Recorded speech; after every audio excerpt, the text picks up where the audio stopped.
con metástasis intestinal diagnosticada en el 2006. Lo que viene a estar detallado con respecto a la parte médica que su relato médico, motivo de la consulta, debemos saber que tiene un proceso de disfagia, problema para poder deglutir, ingerir alimentos, tanto sólidos como líquidos, y también presenta un proceso de reflujo gástrico desde hace 6 meses. Debemos de tener en cuenta que también tiene signos de regurgitación, dispepsia y dolor a lo largo del tracto esofágico. No presenta pirosis ni pérdida de peso. Con respecto a la exploración física, debemos tener en cuenta que tenemos a un paciente consciente orientado, normohidratado y con normoperfusión. En el examen abdominal vamos a encontrar un abdomen blando, depresible, sin dolor a la palpación. No se palpa lo que viene a ser procesos de masa ni visceromegalias. El peristaltismo es normal, signo de Bloomberg o Romsing negativo, y a la auscultación cardíaca y pulmonar no se encuentra ningún patrón patológico. Motivo de la consulta principal es el proceso de la disfagia esofágica. El tratamiento empírico que se le estuvo brindando al paciente fue un proceso de medicamentos procinéticos y IBPs, que son los inhibidores de bomba de protones. Se le realiza un test de aliento que sale negativo. Hasta este momento, con todo lo que tenemos los datos, que es un paciente de 44 años, disfagia, con proceso de reflujo gástrico, y se le hace un test de aliento, ¿por qué creen ustedes que se le hizo un test de aliento? ¿Sospecha de qué? O pensando qué posibilidad de etiología. ¿Alguna persona que desea intervenir, por favor?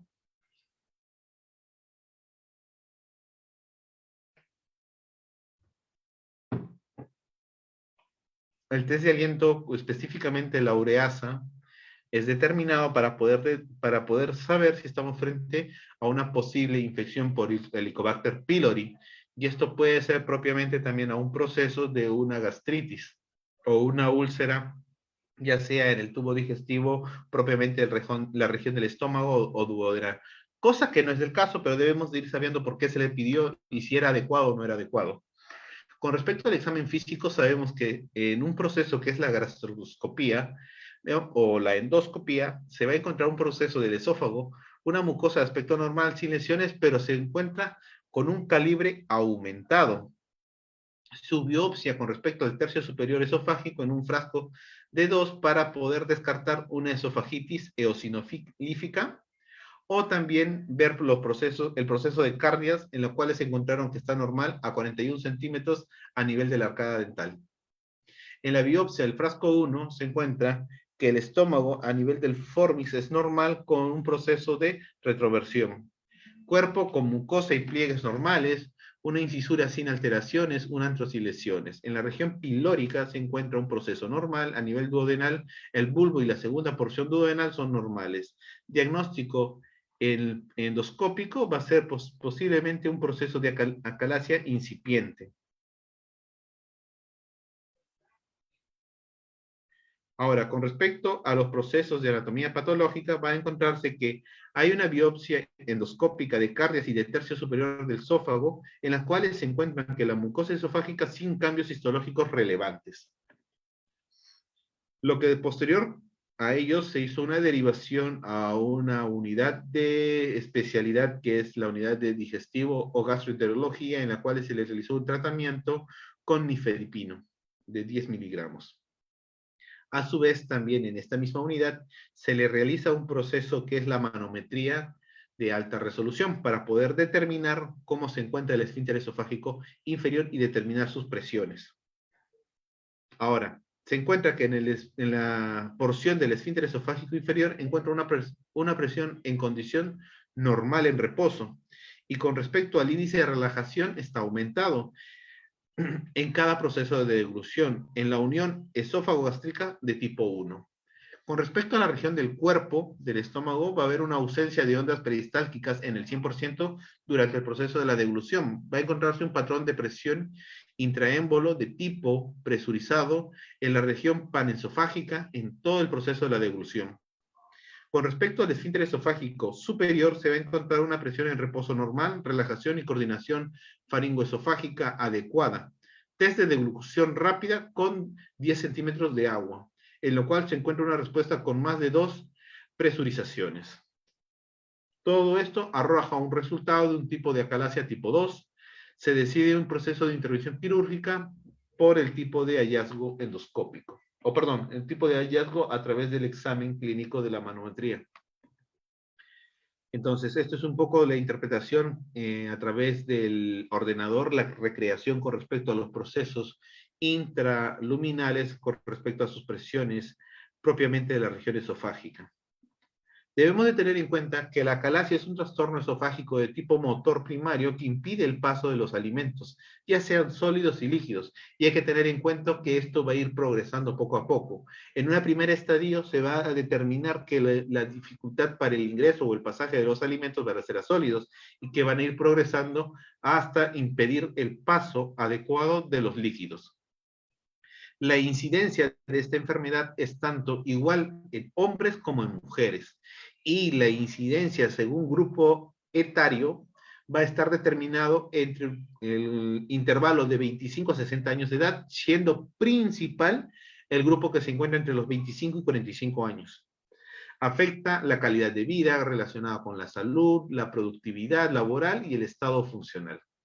Hay que tener en cuenta que tanto el proceso de la acalasia y la disfagia están íntimamente relacionados, ya que la disfagia va a ser el primer indicativo de esta enfermedad. Hay que tener en cuenta que la acalasia, como se menciona en esta imagen, es la dificultad para que el esfínter esofágico inferior pudiese hacer el proceso de relajación y permite el paso del bolo alimenticio de la región esofágica hacia la región del estómago. Entonces, es la incapacidad del esófago de contraerse y de empujar el alimento hasta el estómago. Va a haber una ausencia de contracción peristáltica y por lo tal va a haber una falta de relajación del esfínter esofágico inferior. La pérdida de las células ganglionares a nivel del plexo mientérico, del esófago, son las principales encargadas de este tipo de deficiencia. Y estamos hablando con respecto al plexo de Auerbach. Con respecto a la motilidad, vamos a ver que va a haber un estrechamiento a nivel del esfínter esofágico inferior y va a haber un proceso de dilatación en los efectos retrógrados al esfínter esofágico inferior, lo cual va a determinar en una prueba radiológica varitada o contrastada muy clara en la cual es en punta de lápiz. Como se puede determinar, la acalasia va a estar determinada ya sea por un factor primario, propiamente de la región donde se va a ver el estrechamiento, o la acalasia secundaria, que puede deberse a otras etiologías, entre las cuales vamos a estar determinadas las enfermedades de Chagas, lo que van a ser procesos neoplásicos como la adenocarcinosis de la región cardias del estómago, que va a ser un proceso de pseudoacalasia. Vamos a encontrar un proceso de pseudoobstrucción intestinal y los que están relacionados a procesos de intervenciones quirúrgicas, tanto de la región del estómago también como de la cúpula diafragmática. Como se puede observar en las imágenes inferiores, tanto del lado derecho como del lado izquierdo, vamos a encontrar propiamente un esófago dilatado y en la porción final perteneciente al esfínter esofágico inferior, una compresión, un estrechamiento que le determina como si fuera una punta de lápiz, como se puede observar en esta imagen, específicamente del lado derecho inferior, y que señala el cursor.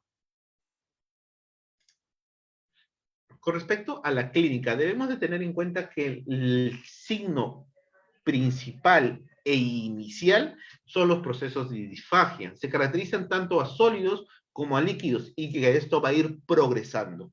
Con respecto a los procesos de regurgitación, van a estar relacionados en un 78% y esto se da durante los periodos de sueño, con un riesgo de complicación a nivel de las vías respiratorias inferiores, con la posibilidad de generar un proceso de broncoaspirado y generar una neumonitis química o una neumonitis por movimiento de bacterias que se encuentran en el tubo digestivo por colonización de la vía oral hacia la que es la vía respiratoria inferior. El dolor torácico va a estar representado alrededor de un 42% de incidencia y es más frecuente en las fases iniciales. Los efectos de los síntomas de pirosis y pérdida de peso no están muy relacionados en un estadio principal. Cuando ya están crónicos o ya se encuentran también procesos que no permiten el paso total y el estrechamiento de la porción del esfínter esofágico inferior es total, va a haber mayor pérdida de peso. Y esto va a generar un proceso caquéxico. Con respecto a los procesos de pirosis, no es debido a una enfermedad de reflujo gastroesofágico, sino va a estar determinado por un proceso de fermentación bacteriana que produce ácido láctico. Entonces, hay que retomar todo esto y aterrizarlo en nuestro paciente. Debemos de acordarnos que es un paciente de 44 años, que está dentro del límite o del intervalo mencionado de 25 a 60 años. Con respecto a sus antecedentes personales, no suma ni resta con respecto a lo que acabamos de mencionar a la calaxia. En cambio, en lo que viene a ser el motivo de consulta o el relato cronológico de la enfermedad, debemos de determinar que sí presentó un proceso de disfagia que fue progresando de sólidos a líquidos, tuvo episodios de reflujos gastroesofágicos y también regurgitación acompañado con procesos de dispepsia y dolor durante el trayecto de todo lo que es el proceso o el trayecto esofágico. Diagnóstico. Se debe determinar este diagnóstico netamente con lo que es el examen clínico y la anamnesis. A su vez, se puede apoyar para la confirmación del diagnóstico con los exámenes laboratoriales o auxiliares, tales como los que son las imágenes, en las cuales van a ser procesos endoscópicos, un esofograma, o también el proceso de la manometría, en la cual va a determinar si existe o no alguna alteración en la presión intraluminal de la región del esfínter esofágico inferior. Se debe de sospechar siempre y cuando hay un proceso de disfagia de sólidos a líquidos y que esto va a ir progresando paulatinamente. Y también se debe presentar aquellos procesos en los cuales se asocian también procesos de regurgitación que no responden a ensayos de tratamiento con inhibidores de bomba de protones durante al menos 4 semanas. Con respecto a la endoscopía superior, es la primera prueba que se realiza y es un proceso que permite descartar procesos de complicaciones y malignidad, siempre y cuando el proceso de endoscopía esté acompañado de un proceso de biopsia. ¿Qué se debe de visualizar? Se debería de visualizar que la región esofágica va a contener restos alimentarios a nivel esofágico, va a haber un proceso de dilatación a nivel del cuerpo esofágico, va a haber una resistencia al paso endoscópico al querer introducirse desde la región esofágica a la porción estomacal. Y también va a haber un proceso de dilatación y tortuosidad a nivel de la porción intraluminal. Como se puede observar en la porción endoscópica, vamos a ver que existe contenido alimentario en las porciones esofágicas propiamente, como se puede observar en esta imagen inferior del lado derecho.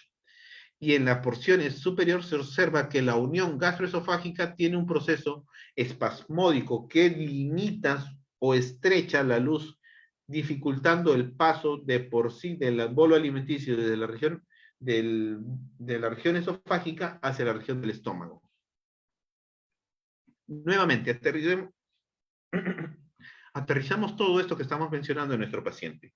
Tenemos un paciente al cual se le hizo una gastroscopía, entre comillas, una endoscopía, en la cual se observa que el esófago, tiene mucosa normal, sin alteraciones, y lo único que se encuentra es que se encuentra un proceso de calibre aumentado a nivel de la región esofágica. A su vez, hemos visto que en su biopsia se encuentra que en el tercio superior, en el frasco 2, para descartar un proceso de esofagitis eosinofílica y una cardias normal de 41 centímetros a nivel de la arcada dental. Todo el resto también se encuentra dentro de los parámetros normales, sin alteraciones.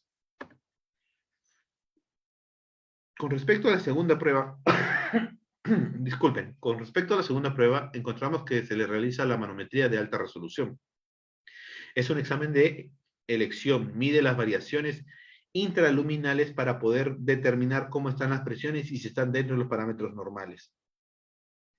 Ahora, este examen tiene aproximadamente una sensibilidad del 97%, que se debería de visualizar en este examen.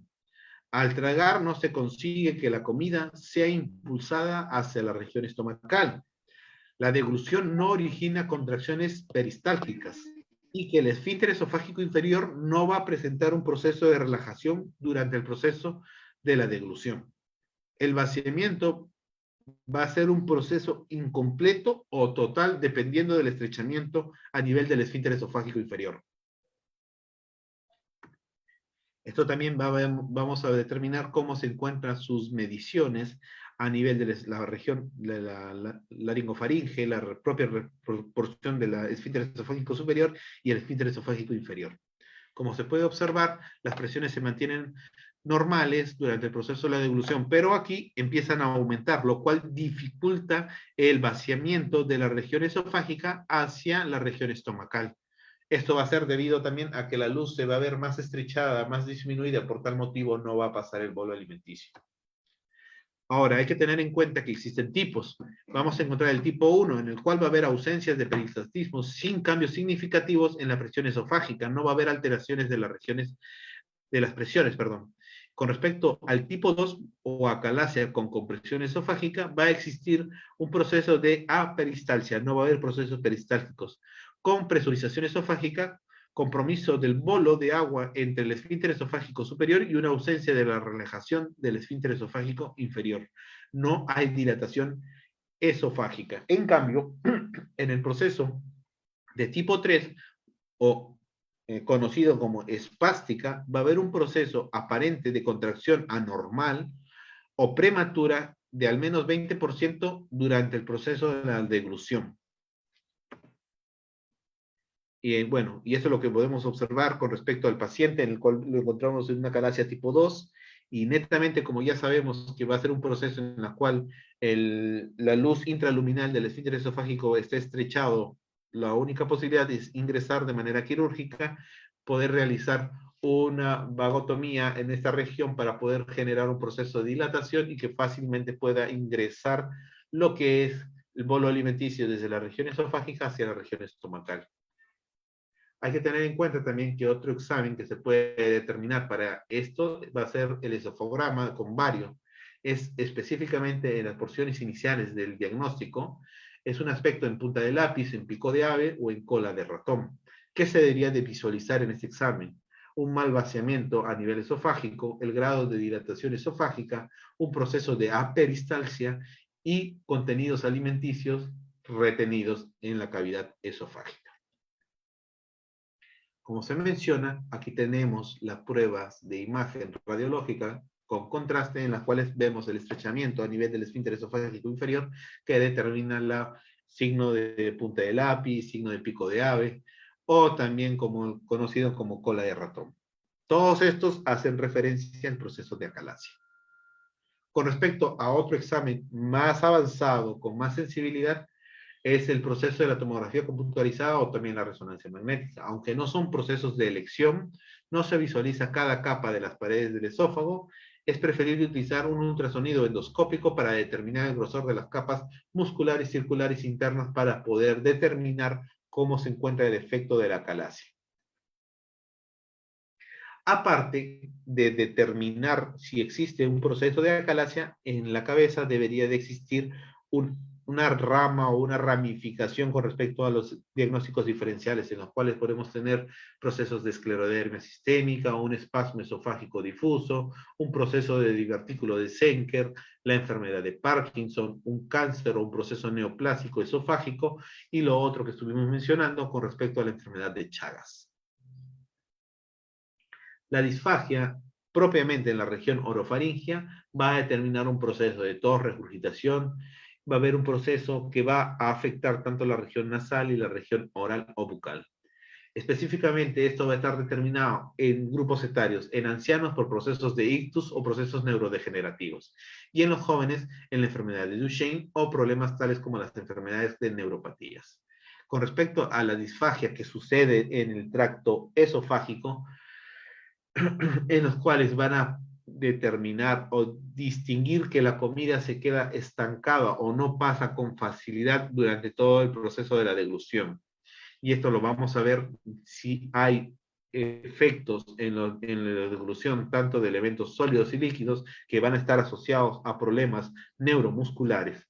Si es un efecto continuo, va a ser un proceso de acalasia o también podemos discernir si es un proceso de una esclerodermia sistémica. En cambio, si es intermitente, días que se presenta y días que son normales, deberíamos de considerar en el diagnóstico un proceso de espasmo esofágico difuso. Con respecto al proceso de disfagia solo a sólidos, debemos de tener en cuenta que es un proceso mecánico o obstructivo. Si es un proceso continuo que se da en todo momento, debería de considerarse dos posibles etiologías. Un proceso neoplásico, un tumor, o también un proceso de estenosis péptica. Si es un proceso intermitente, deberíamos de considerar un proceso de anillo de Schatzi. Si hemos mencionado las enfermedades diferenciales, hay que tener en cuenta que la esclerodermia sistémica se trata de una enfermedad en la cual los músculos lisos se cambian por colágeno. Es más frecuente en las mujeres teniendo una relación de 4:1. Los tres rasgos clínicos van a ser procesos de fibrosis o cicatrización excesiva, vasculopatías y un proceso de autoinmunidad. Se queda con ardor y que no le pasa después de haber realizado el proceso de la deglución. El diagnóstico se realiza, o el diagnóstico, el gold estándar para el diagnóstico es el proceso de biopsia. El tratamiento o el manejo va a ser a través de un inhibidor de bomba de protones, específicamente el omeprazol, y los procinéticos que van a ayudar a acentuar la motilidad a nivel esofágica. El otro diagnóstico que deberíamos mencionar es el espasmo esofágico difuso. Se caracteriza por contracciones erráticas, no propulsivas y de gran carácter hiperdinámico con aumento a nivel de la presión esofágica inferior. El síntoma característico en este tipo de enfermedad es un dolor torácico acompañado de procesos de disfagia. El diagnóstico netamente o el gold estándar es a través de una manometría esofágica. El tratamiento va a ser a través de los bloqueantes de canales de calcio, los procesos de los nitritos y las toxinas botulínicas. Con respecto a la otra enfermedad diferencial que debemos de tener en cuenta son los procesos de divertículo de Zenker, que se trata de una protusión de la región o de la cavidad de la mucosa y submucosa entre la región de la hipofaringe y del músculo cricofaringe. Si es más frecuente en el género masculino, tiene síntomas tales como una disfagia alta, halitosis, cialorrea, deglución ruidosa. El diagnóstico netamente se puede hacer con un proceso de radiografía contrastada o varitada y el tratamiento específico es un proceso quirúrgico en el cual se va a realizar una exéresis del proceso diverticular. En la enfermedad de Parkinson hay que tener en cuenta que es una enfermedad degenerativa o neurodegenerativa que se produce porque el sistema nervioso central no produce suficiente cantidad de dopamina, lo cual traduce a una alteración en los movimientos. Bueno, esa bibliografía está determinada en la región de España, en la cual se determina que va a estar con una incidencia de 120.000 a 150.000. Va a caracterizarse por síntomas tales como lo que es bradicinesia, rigidez a nivel de las articulaciones, temblor en reposo, cialorrea y disfagia. El diagnóstico netamente es clínico y se pudiese realizar a través de un test de levodopa. El tratamiento va a ser procesos tales en los cuales vamos a involucrar a los agonistas dopaminérgicos como lo que es el ropinitrol o también lo que va a ser la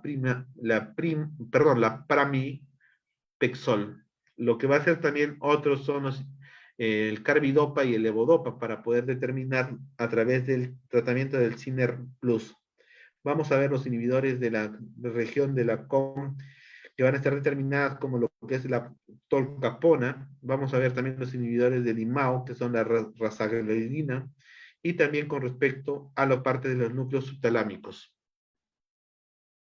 Los procesos neoplásicos que van a ser a nivel esofágico debemos de tener en cuenta que pueden ser dos. Uno que es el adenocarcinoma y otro que es el epidermoides, siendo principalmente las enfermedades neoplásicas, las adenocarcinomas. Estas representan alrededor del 2% de las regiones tumorales. El síntoma principal es la dificultad para la deglución, disfagia, regurgitación, alteración en la voz y pérdida de peso. El diagnóstico netamente va a ser por un proceso endoscópico y una biopsia.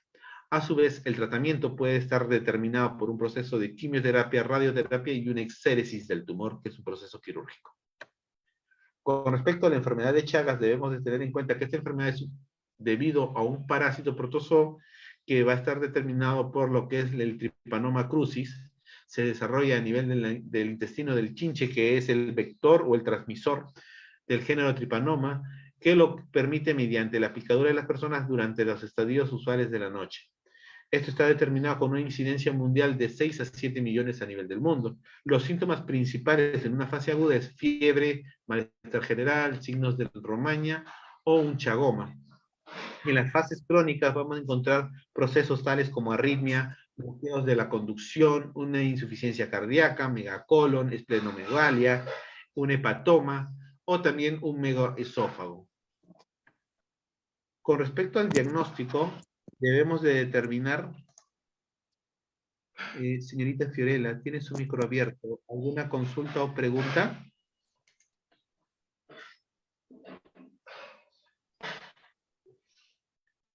Correcto, entonces, con respecto al diagnóstico debemos de identificar los anticuerpos circulantes por un método de ELISA y la detección del ADN del parásito por un proceso de PCR.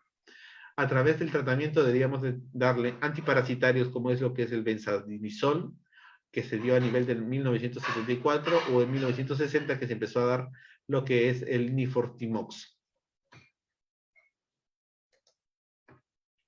El tratamiento propio de la acalasia. Si es de bajo riesgo, el tratamiento bajo riesgo quirúrgico, el tratamiento quirúrgico va a ser un miomatoma en la cual se va a realizar un proceso de corte a nivel del esfínter esofágico para permitir que haya una relajación o una dilatación endoscópica.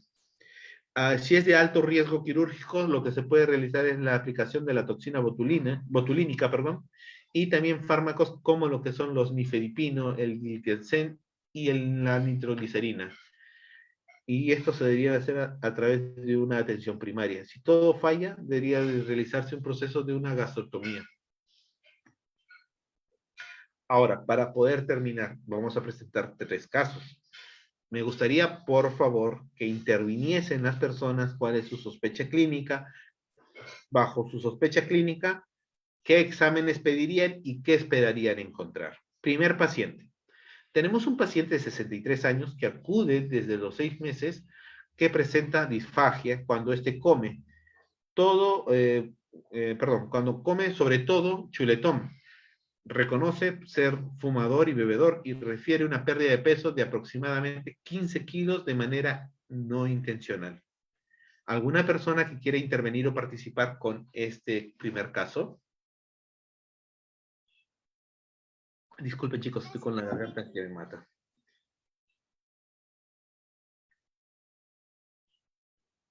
Puede ser doctor, buenas noches. Muy buenas noches, caballero. Puede ser que esté con signos de TBC. No nos menciona que tenga un cuadro respiratorio. Ciñámonos solamente a lo que nos menciona. Miren, tenemos un paciente de 63 años de edad que presenta desde hace 6 meses un proceso de disfagia a sólidos, porque dice que solamente le da cuando consume un chuletón, que es un proceso, un elemento que tiene mayor densidad, y que a su vez tiene un antecedente con factor de riesgo, que es un fumador y bebedor. En sí, para bebedor es para un proceso que pueda albergar algún daño a nivel hepático y que de repente pueda hacer una varices esofágicas, aunque no nos detalla ello. Pero el fumar nos genera que tenga cierto factor de riesgo para un proceso neoplásico. Y a su vez, también nos menciona que tiene una pérdida de 15 kilos no intencional. Sumemos todo ello. Paciente de la tercera edad, con disfagia sólidos, con pérdida de peso. Todo eso no les hace pensar a un proceso neoplásico a la cabeza, ¿verdad? Y lo otro, como un posible diagnóstico diferencial, sería un proceso de acalasia. Aunque no nos menciona si anteriormente lo presentó o no. Bajo esta presunción diagnóstica, ¿qué exámenes se deberían esperar ver en ese paciente? Primero sería un proceso de endoscopía, para poder ver si existe o no algún proceso de masa o tumoración a nivel intraluminal esofágica. Y si se logra encontrar, se debería de realizar un proceso de biopsia para poder realizar el estudio histológico.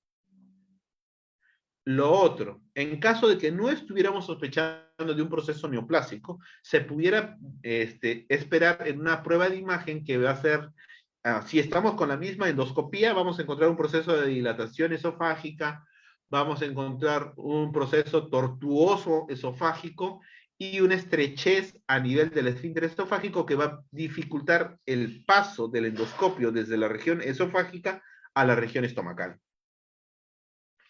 El otro examen de evaluación imagenológica va a ser una radiografía con contraste o varitada, en la cual vamos a encontrar el signo clásico, que es la punta del lápiz, el pico del ave o la cola del ratón, que va a ser característico de una calasia. Entonces, si estamos pensando en un proceso de acalasia y de repente se pueda manejar, inicialmente va a ser con inhibidores de bomba de protones y procinéticos. Si va a ser una acalasia de tipo 2 a más, se hacen procesos quirúrgicos para poder eliminar el proceso de la obstrucción o la estrechez. En cambio, si estamos hablando de un proceso neoplásico, va a ser la intervención quirúrgica según su tamizaje para ver en qué estadio está, y se hace o bien la recesión solamente in situ del tumor o la recesión de toda la porción esofágica y hacer un trasplante de la región intestinal para poderlo injertar en la región esofágica y que esto transmita el bolo alimenticio desde la región oral hacia el estómago.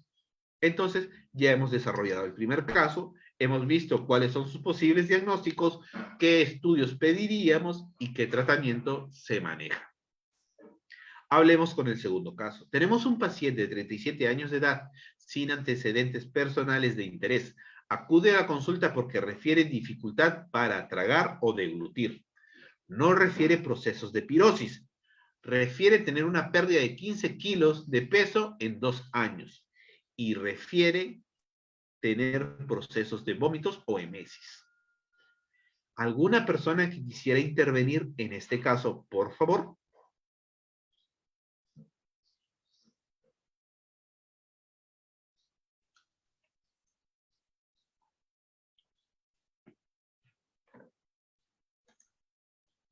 Tenemos al participante, bueno, ya logré ver el micro.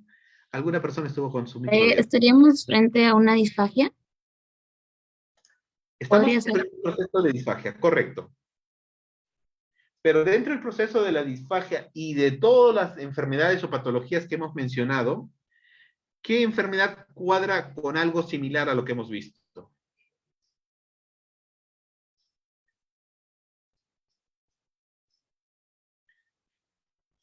Descartemos entidades. Un proceso neoplásico no es. Primero, porque es muy joven, no es el rango de edad para las neoplasias. ¿Hay un proceso de pérdida de peso inconsciente o involuntario? No, porque refiere a haber perdido 15 kilos, pero fíjense en el periodo del tiempo, en 2 años. Entonces, esos dos principales nos descarta un proceso neoplásico. Señorita Liz, tiene la manito arriba. ¿En qué puede participar o en qué nos va a ayudar, por favor? ¿Podría ser un reflujo gastroesofágico? Podría ser un proceso de reflujo gastroesofágico, pero no nos menciona ello. Lo único que nos refiere es que tiene un proceso de alteración para poder deglutir o tragar y que refiere vómitos. ¿Se acuerdan de esa enfermedad que se caracteriza por tener un proceso diverticular a nivel de la región esofágica, específicamente a nivel de la región del cricoides, que realiza procesos de halitosis, de vómitos recurrentes, y que durante su clase, que estuvimos hablando de patologías esofágicas, se caracterizaba de presentarse en las primeras etapas de la vida, niños y jóvenes, pero también se podía presentar en los adultos jóvenes, que era el divertículo de Senker. Entonces, sabemos que sí, tiene todas estas características y que no menciona gran problema, porque si fuera un problema de reflujo gastroesofágico, habría cierto proceso de pirosis si se convierte en una enfermedad por reflujo gastroesofágico y no solamente un reflujo gastroesofágico. Entonces, ahora que lo hemos mencionado, ¿cuál es la manera de poder determinar su diagnóstico? Podemos hacerlo a través de un examen de imagen, que va a ser por una endoscopía, en la cual vamos a determinar el proceso diverticular.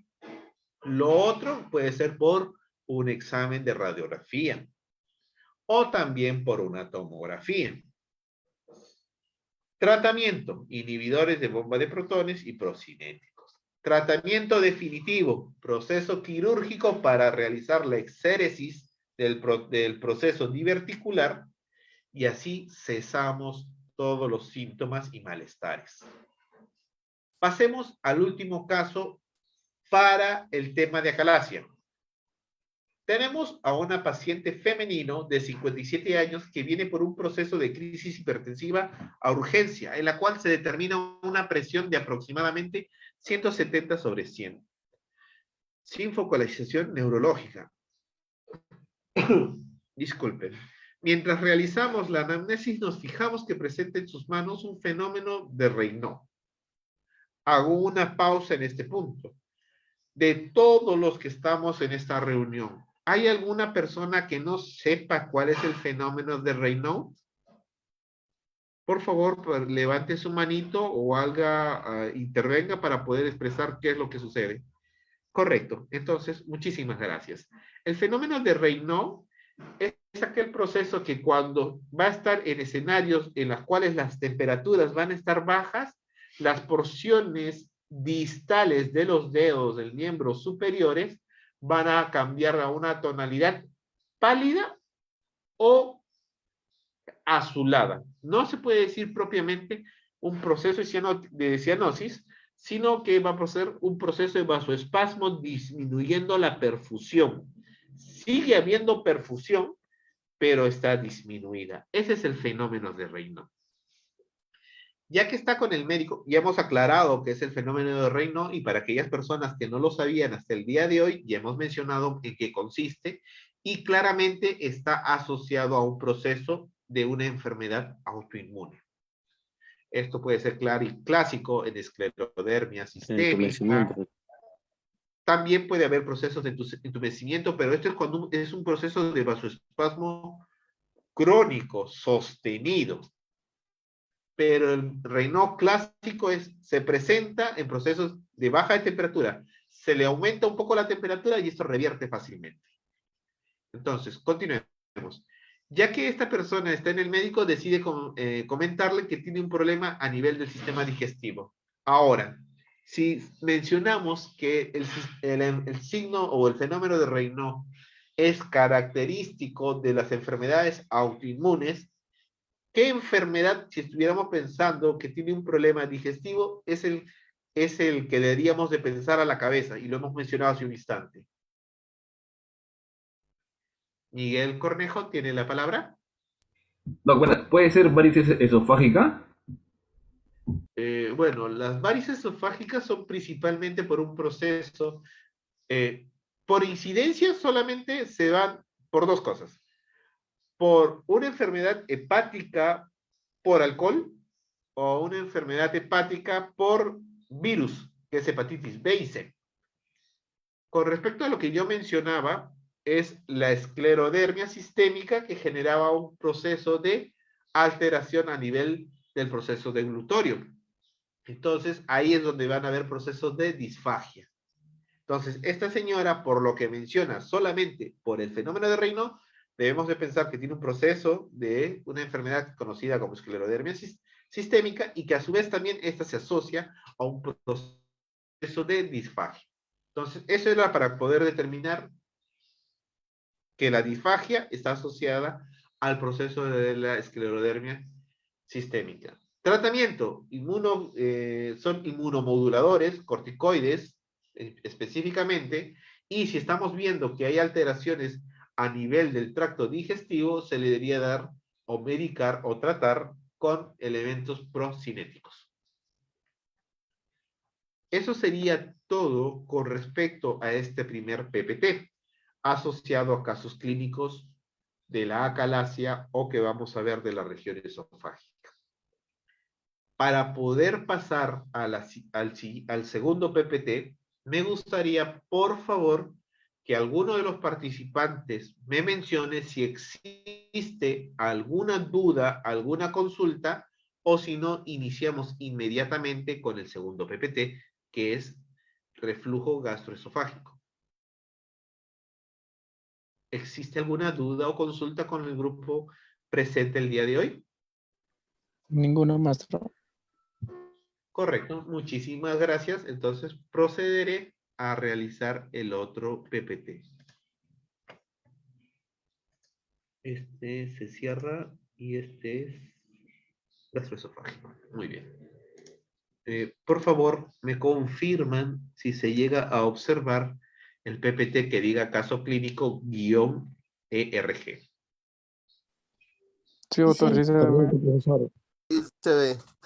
Correcto. Entonces, vamos a mencionar, este es un caso que se va externo de otro país que ha sido presentado en una revista médica.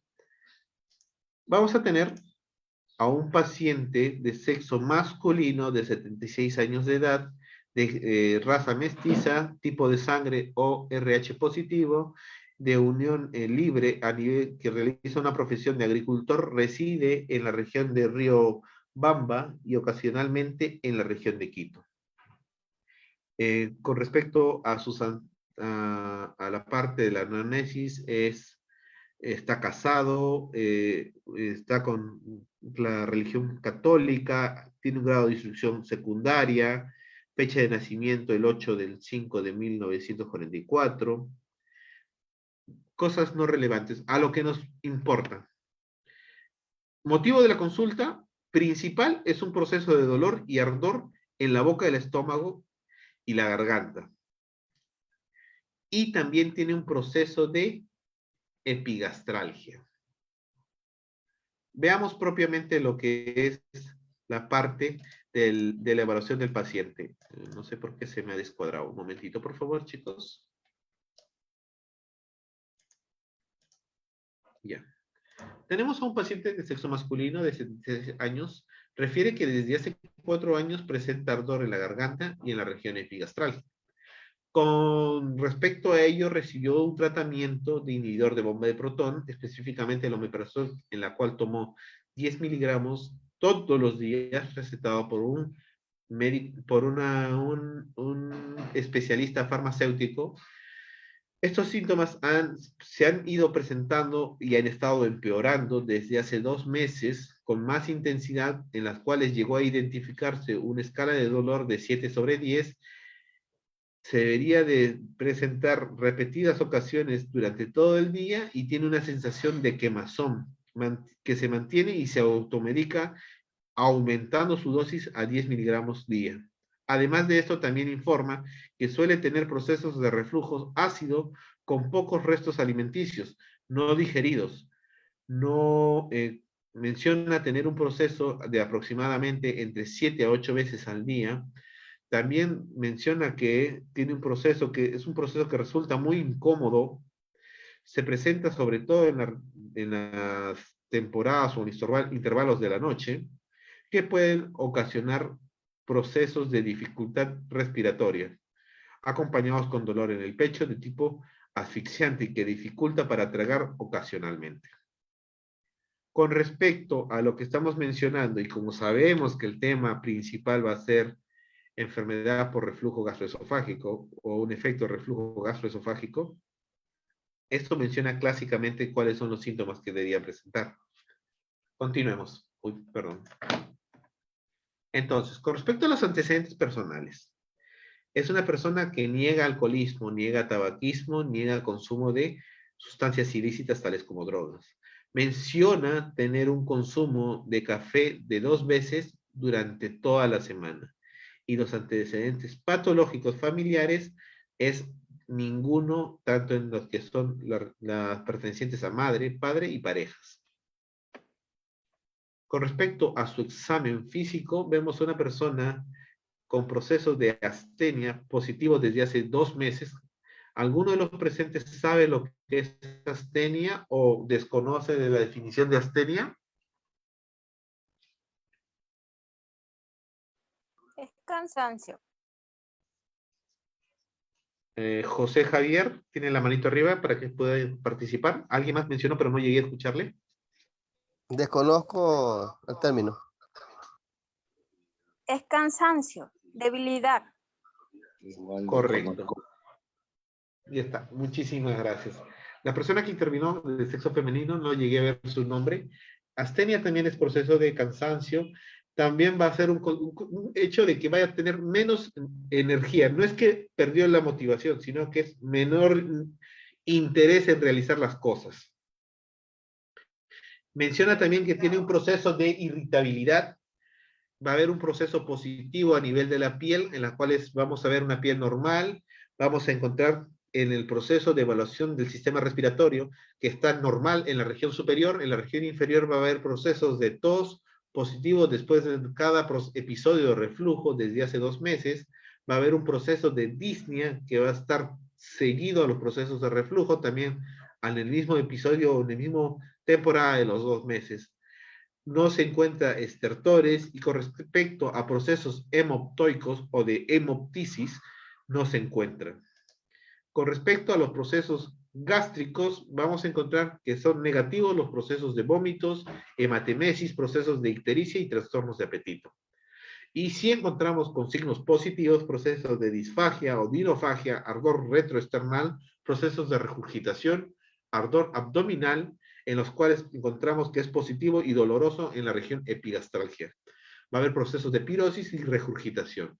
A nivel cardiovascular, se va a encontrar que hay un dolor torácico positivo de tipo asfixiante.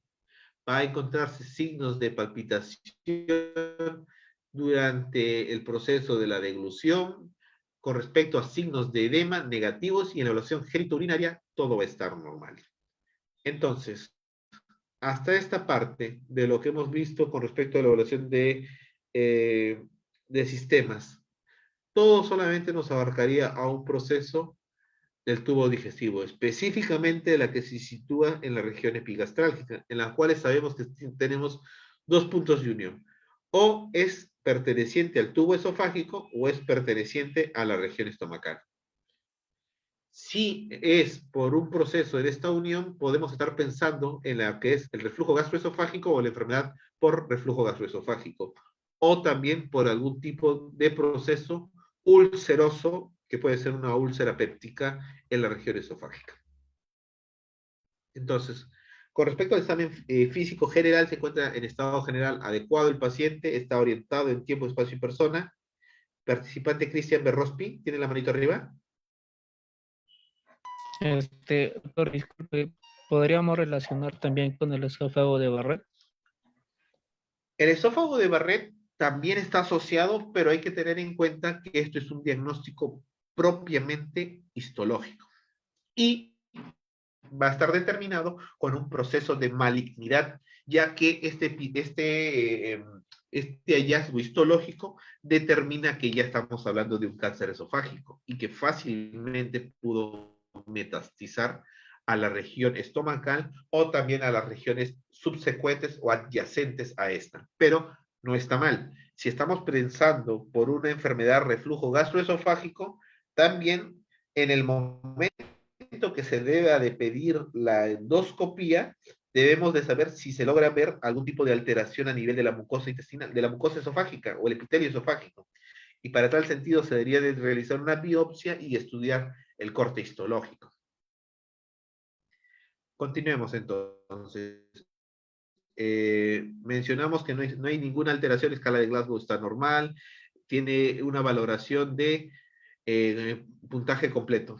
Debemos ver con respecto a la apariencia, vemos que tiene una apariencia general regular desde hace 2 meses, el paciente está un poco intranquilo con respecto al estado de su estado físico. Vamos a ver que está de acuerdo a su estado de salud, es de acuerdo a su edad aparente o acorde a su edad.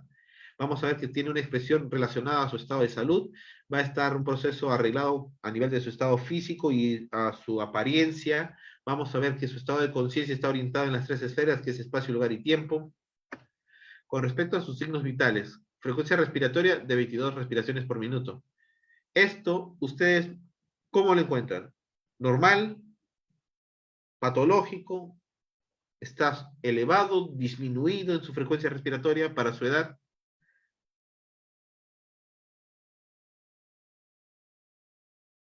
¿Alguien que quiere intervenir?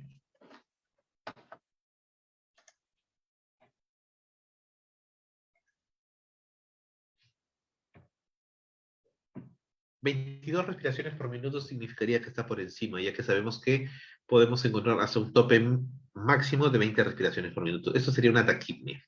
Lo encontramos con procesos de taquipnia. La temperatura axilar es de 37.5 grados.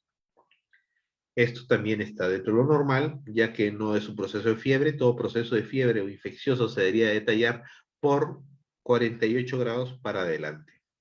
O en un proceso de shock séptico o sepsis, podría también considerarse una temperatura por debajo de los 36. La frecuencia cardíaca encontramos que está en 75 latidos por minuto, lo cual se encuentra normal, ya que sabemos que va de 60 a 100. Con respecto a la tensión arterial, es de 110/90. También se encuentra dentro de parámetros normales. Y encontramos que tiene una saturación de 93%. Entonces, hemos encontrado que tiene un proceso de disfagia, pirosis, regurgitación, asociado ahora con nuestro examen físico con un proceso de taquipnia e hipoxia. Esto nos hace ver que el proceso gastroesofágico, que es el reflujo gastroesofágico, perdón, está generando alteración a nivel de la vía respiratoria inferior.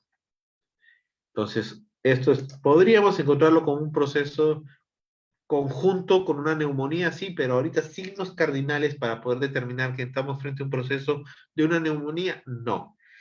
La hipoxia, la taquimia, puede ser que estén desencadenando un proceso de broncoespasmo, sí, no lo sabemos, en el examen físico no lo encontramos o no se mencionó todavía, de sibilantes. Continuemos.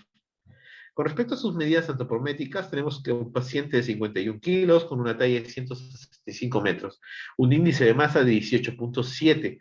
Para esto está dentro de los valores normales, pero tendiendo al límite inferior. Con respecto a lo que son las regiones de piel y franelas, en las regiones de la cabeza y de la piel está todo normal, no hay alteraciones. Con respecto a la región de los oídos, también está todo normal, cuello normal, tórax normal, y aquí vamos a ser importante, dice sin ruidos sobreagregados. Entonces, procesos de broncoespasmo que está generando por el reflujo gastroesofágico, no, pero sí tenemos un proceso de hipoxia, recuerden que está en saturación de 93%. Con respecto a la región vascular, tenemos una inspección normal, a la palpación del ápex no palpable, el tril negativo, esto es con respecto a si hubiera algún tipo de aumento con respecto a la región cardíaca que genere alguna vibración durante cada latido. En la percusión se encuentra submatirez, la auscultación normal sin ruidos sobreagregados. Vamos a encontrar que la porción hemolinfopoyética está normal. Con respecto a la palpación abdominal, es su abdomen blando, suave, depresible. Vamos a encontrar que está doloroso en la región epigastrálgica, específicamente en la palpación profunda. En la percusión va a estar timpanismo conservado, en la evaluación rectal no se valora por falta de colaboración del paciente. Conclusiones. Tenemos entonces un paciente de 76 años con un índice de masa corporal de 18.7 que está en rangos normales, pero muy cercano al bajo.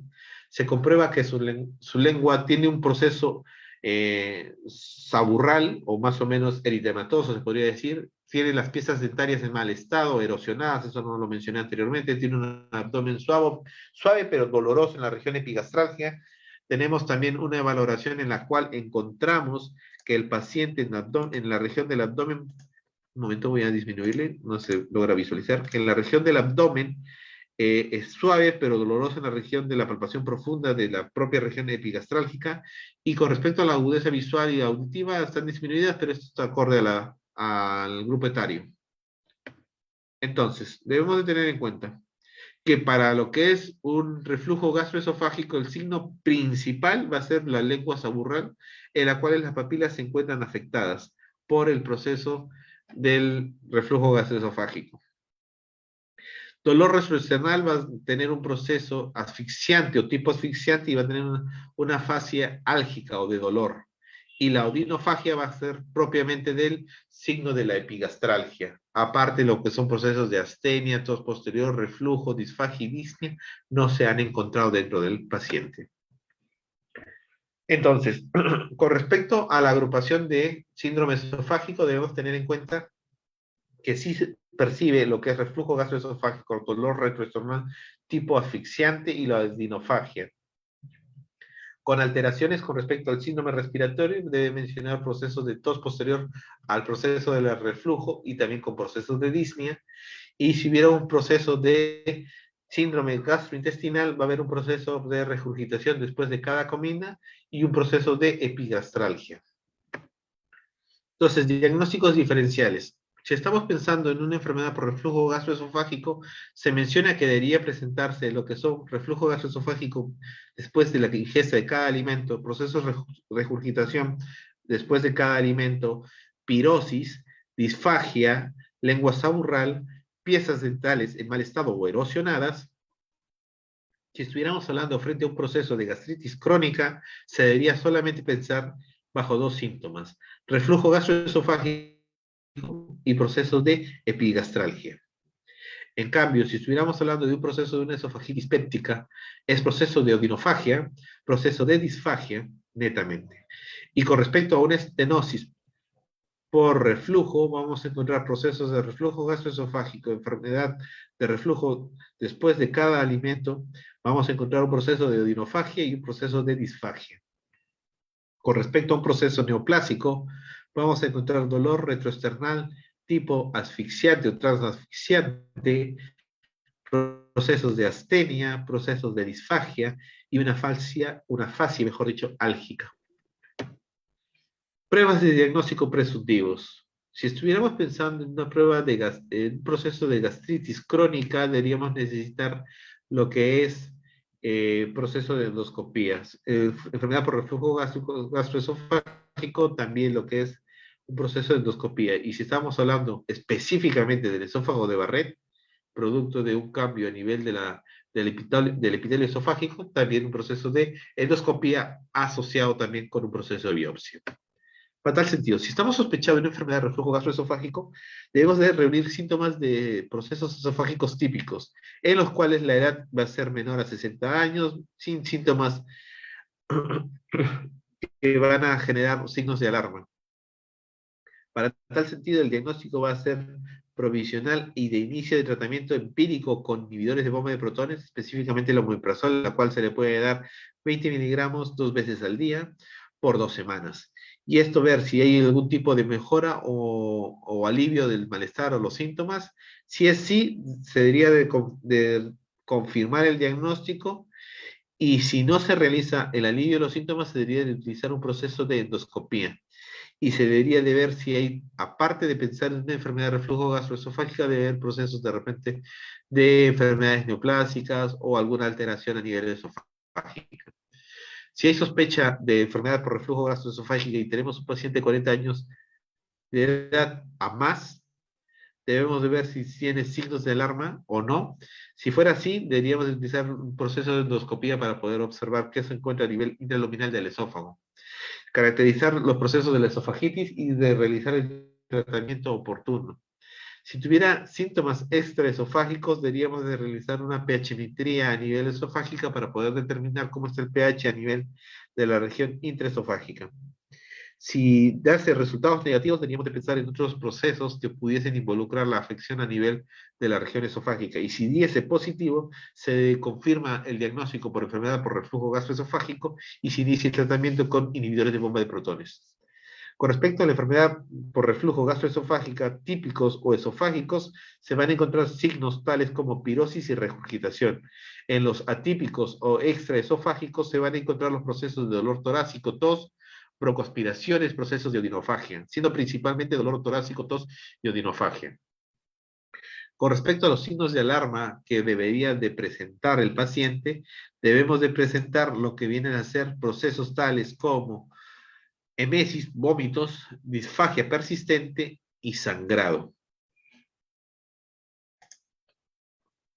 Veamos entonces, la biometría hemática. Deberíamos de observar cómo están los límites con respecto a la hemoglobina. Si estamos hablando de procesos de signos de alarma que van a estar relacionados a procesos hemáticos o de hematemesis, la hemoglobina tiende a bajar. Y hay que darse cuenta que en ese paciente tenemos una hemoglobina de 13 gramos por decilitro, que está dentro de lo normal, pero en el borde inferior.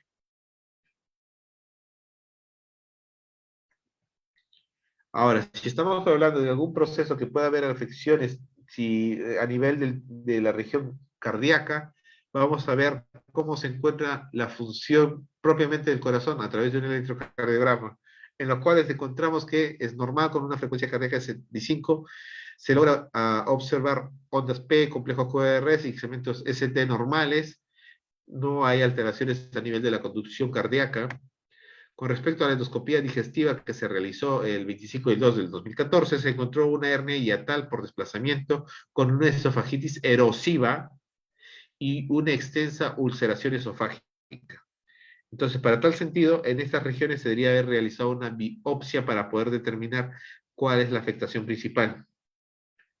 Entonces, en la misma biopsia que se tomó, se encontraron que estaba una gastritis crónica con actividad inflamatoria aguda e inespecífica de tipo leve y si hallazgos histopatológicos compatibles con el esófago de Barrett.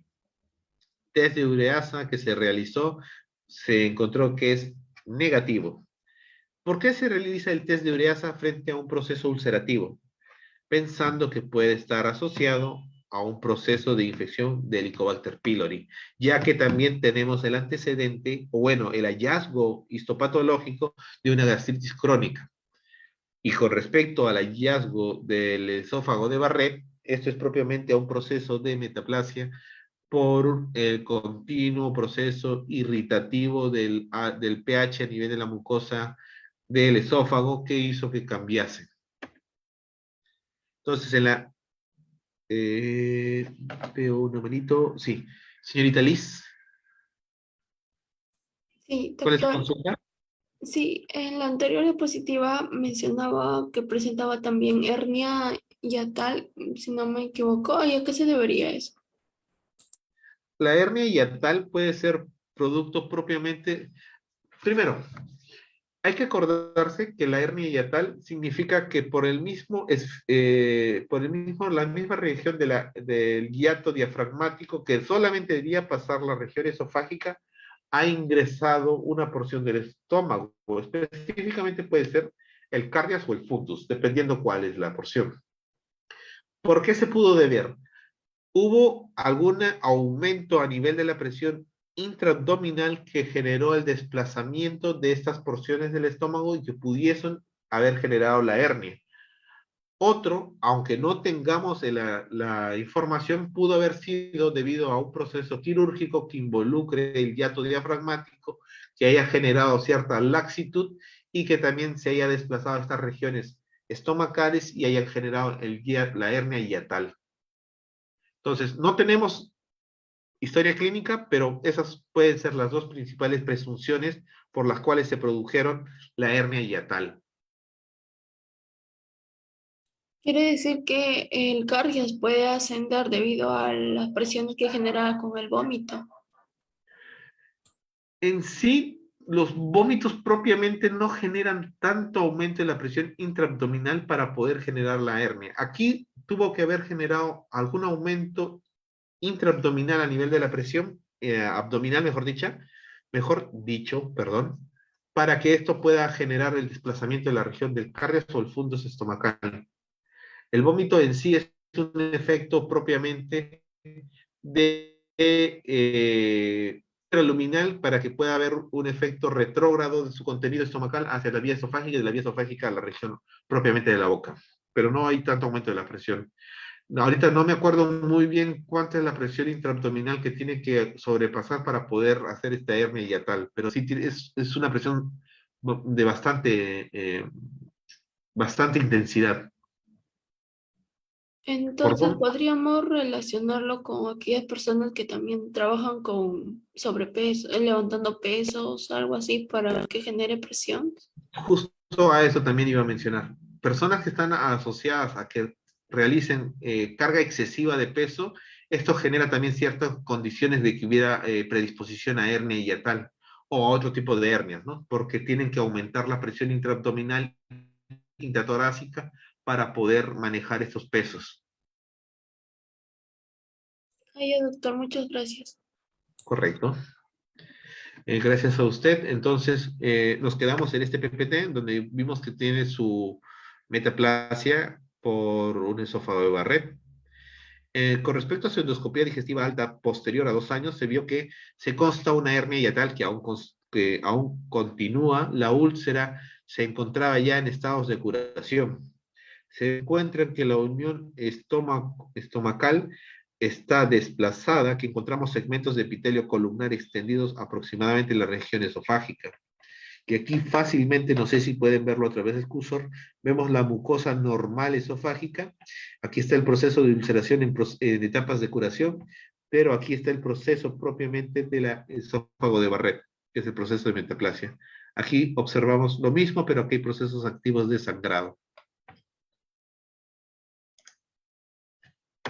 Entonces, en el estudio histopatológico, vamos a ver un diagnóstico histológico a través de la biopsia, en la cual se realiza la muestra en la unión gastroesofágica que concluye un proceso de metaplasia intestinal y de foco de displasia de bajo grado. Como se puede observar, aquí cambian fácilmente la consistencia o los grupos celulares que se encuentran en la región esofágica, en los cuales va a haber un reemplazo de epitelio de la región normal hacia el esófago de Barrett. Conclusión. No sé por qué se ha descuadrado todo. Un momento, por favor. Conclusión. Entonces, tenemos un paciente de 76 años de edad, en la cual tiene procesos de disfagia, epigastralgia, reflujo gastroesofágico, y que en sus hallazgos endoscópicos, esto está totalmente descuadrado, lo voy a cuadrar adecuadamente para pasarles el PPT o el PDF, en los cuales encontramos en su endoscopía una hernia hiatal, y también encontramos un proceso ulceroso con cicatrización, y en su biopsia se encontró un proceso de esófago de Barrett, que es clásicamente caracterizado por un proceso de metaplasia intestinal. Además, se realizó una ureasa negativa, descartando el proceso de una Helicobacter pylori. También cabe recalcar que en sus hallazgos histológicos se encontró un proceso de gastritis crónica de tipo leve. Entonces, sigamos viendo con respecto a la biometría. ¿Se acuerdan que en el primer estudio que se le realizó tuvo una hemoglobina en 13 gramos por decilitro y ahora está en 12.5? Esto indica que hay un proceso de sangrado mínimo, pero hay un proceso de sangrado que puede estar relacionado a un proceso de alguna hemorragia interna, que puede hacer propiamente que la región ulcerosa haya sangrado. Pero también hay que darnos cuenta que los procesos de los glóbulos blancos están aumentados. Actualmente están en 40.500, siendo normal entre 5 a 10.000. A su vez, debemos de determinar que es netamente, está aumentado los glóbulos blancos, pero no hay un cambio con respecto a los neutrófilos, a los eosinófilos, a los que son los procesos de los basófilos, y los linfocitos están también dentro de valores normales. Entonces, esto puede ser principalmente de repente a un proceso de repente de deshidratación, ¿no? Hay que vernos también cómo está que es la porción del hematocrito, para poder saber si hay un proceso de hemoconcentración, que vemos 45.2, esto nos descarta un proceso de deshidratación. Entonces, vamos a ver a qué se debe que ha disminuido el paquete de la hemoglobina o el grupo de la hemoglobina y el aumento de los glóbulos rojos. Entonces, diagnóstico definitivo que tenemos que tener en cuenta. Tenemos un esófago de Barrett, propiamente por el examen endoscópico, y su estudio histológico se relaciona con la enfermedad por reflujo gastroesofágico. Se confirma por la presencia de un proceso en la cual está albergando procesos de pirosis, disfagia o dinofagia, regurgitación de ácido y dolor en el pecho. A través de los exámenes auxiliares se comprueba que hay un proceso de una esofagitis erosiva severa y que va a tener una extensión ulcerosa con hallazgos propios y compatibles del esófago de Barrett, que son asociados a procesos de displasia leve. El tratamiento netamente para este tipo de pacientes son los inhibidores de bomba de protones, pero también se puede utilizar los que son la ranitidina de 150 miligramos cada 12 horas durante 15 días, acompañado por una dieta blanda, o también, como le digo, lo que es la bomba de protones, en los cuales se le va a dar 40 miligramos por día, específicamente en ayunas, por 8 semanas, y se debería dar un seguimiento continuo.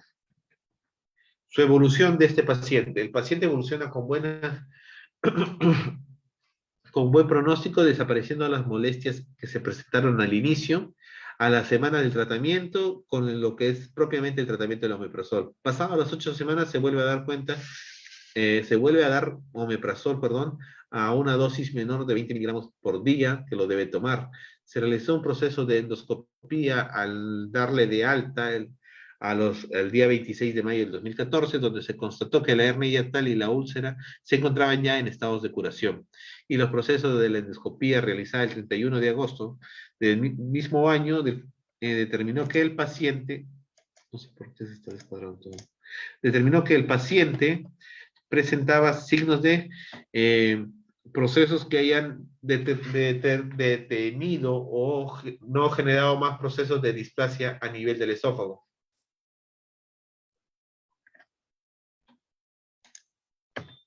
Ahora, hay que tener en cuenta que el paciente, para el 1 de diciembre de 2016, se realizó una nueva endoscopía con un diagnóstico de esófago Barrett con pequeñas hernia hiatal por desplazamiento. Se encontró un proceso de metaplasia en la región intestinal con extensión mediana y de forma mixta, en parches y lineal. Se encontraron pólipos erosivos en la cara anterior y pólipos planos en la cara posterior, en los cuales posteriormente se realizó una polimectomía por biopsia fría. Se realizó el test de ureasa siguiendo dando negativo. Se realizó en el 2018, específicamente en el 25 de agosto, se realizó un proceso de endoscopía en la cual se diagnosticó el esófago de Barrett con disfagia, una hemoglobina de 12.5 gramos por decilitro. Se encontró una endoscopía que informa una esofagitis crónica con erosión de sangre leve y forma autolimitada en la región del cardias, con una erosión severa. Entonces, se toman 10 biopsias que fueron informadas nuevamente como un proceso de gastropatía reactiva. Se encontró aspectos histológicos sugerentes a un proceso de descartar reflujo bilioso gástrico o ingesta de AINES. La biopsia de la mucosa encontró un proceso de esófago-gastria y revelando un proceso de esófago-gastritis inespecífica.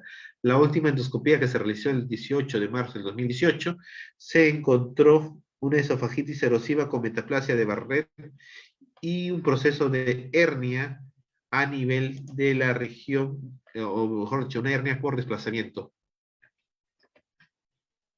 Manejo de la displasia. Si es una displasia de bajo nivel, se recomienda hacer un proceso de endoscopía anual y biopsias de los 4 cuadrantes, específicamente a cada 1 centímetro, para poder determinar el inicio y la efectividad del proceso de seguimiento o monitorización. En cambio, si se está viendo que el proceso va aumentando de grado o malignizando, ya se debería estar pensando en un proceso de tratamiento quirúrgico. Y esto debería hacerse un seguimiento cada 6 meses para determinar si el procedimiento quirúrgico que se va a realizar es una exéresis solamente del tumor o también realizar estadiaje con respecto a un estudio seriado de tomografía y ver si se necesita hacer un exéresis también que contemple la región esofágica y la región gástrica. Ahora, con respecto a las terapias ablativas o endoscópicas, debemos tener en cuenta que debemos considerar en el paciente las comorbilidades y las alternativas de una esofagectomía, por su alta comorbilidad y también por la dificultad de los manejos por la sección de la ¿cómo es? Mucosectomía endoscópica, que permite obtener muestras profundas y suficientes para los estudios histológicos. Se recomienda determinar cuál es la comorbilidad y ver cuál es la necesidad o cuál es el riesgo-beneficio durante un proceso de una cirugía electiva o una ablación electiva. Entonces, hemos estado hablando con respecto al esófago de Barrett. Debemos determinar que el esófago de Barrett se desarrolla a través de un proceso de metaplasia. Esta se caracteriza en las cuales las células de Barrett se acumulan por una variación genética en las cuales se brinda por las propiedades de autosuficiencia durante un proceso de carcinogénesis. Hay que tener en cuenta que las células de Barrett muestran un proceso genómico de inestabilidad manifestado en segmentos de autosómicos dominantes. Va a generarse un proceso secundario o un proceso inflamatorio crónico por una esofagitis causada principalmente por un proceso de reflujo gastroesofágico crónico, en los cuales vamos a ver que los procesos de ácido y otras sustancias van a generar que las células columnares se lleguen a implantar en esa región, alterando el contenido propiamente de la región de la mucosa a nivel de la región esofágica. Las guías clínicas de 2016 sugieren un proceso de vigilancia en las cuales debemos de observar si tenemos la evaluación según los grados. Según el grado, si es alto, deberíamos tener una alta confianza en la coincidencia entre los factores reales y el factor destinado. Con respecto al moderado, deberíamos de ver si está moderada la confianza con respecto a la estimulación del efecto. Hay posibilidad de que el efecto sea real sobre que esté alejado con respecto al efecto estimado o deseado. Si es bajo con respecto a la confianza limitada en la estimación del efecto o el efecto real puede ser lejos de lo estimado o esperado. Si es muy bajo sería de ver poca confianza con el efecto estimado o deseado. El efecto verdadero probablemente sea diferente a lo estimado o deseado.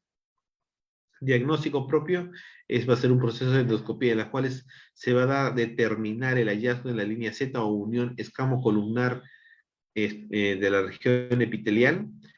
Se debería de realizar una coloración rojiza que luce de manera aterciopelada en el examen endoscópico con un epitelio escamoso que tiene un aspecto pálido y brillante.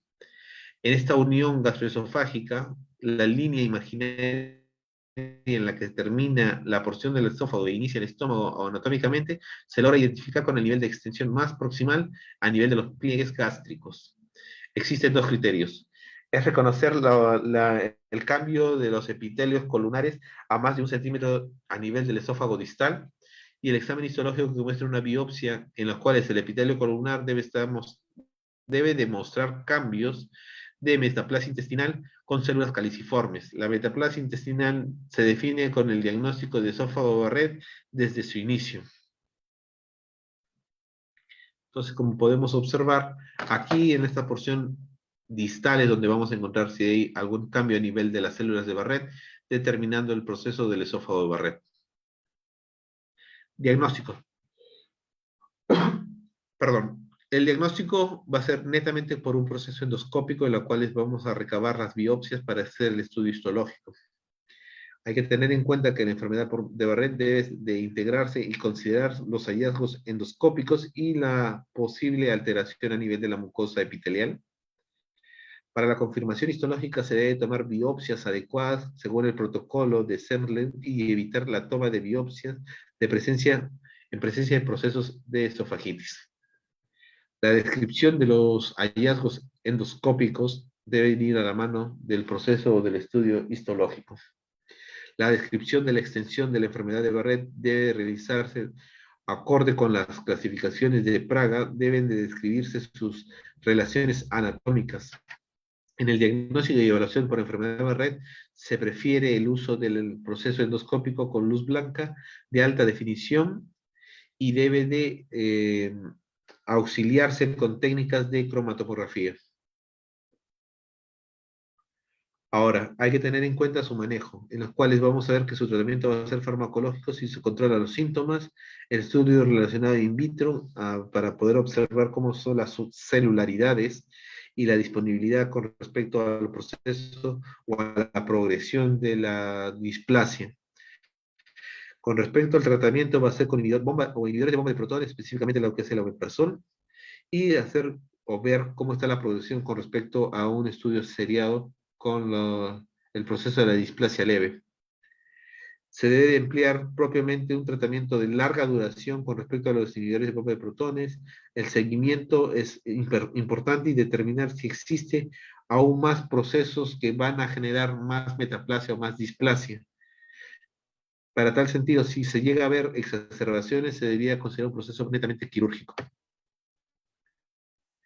En el manejo, como se puede observar en este algoritmo, vamos a ver que encontramos el diagnóstico endoscópico de enfermedad por Barrett, se clasifica y se estadia. Se encuentran los estudios de biopsia, análisis o exámenes histológicos. Si es una enfermedad de Barrett sin displasia, solamente se hace un proceso de vigilancia y manejo con inhibidores de bomba de protones.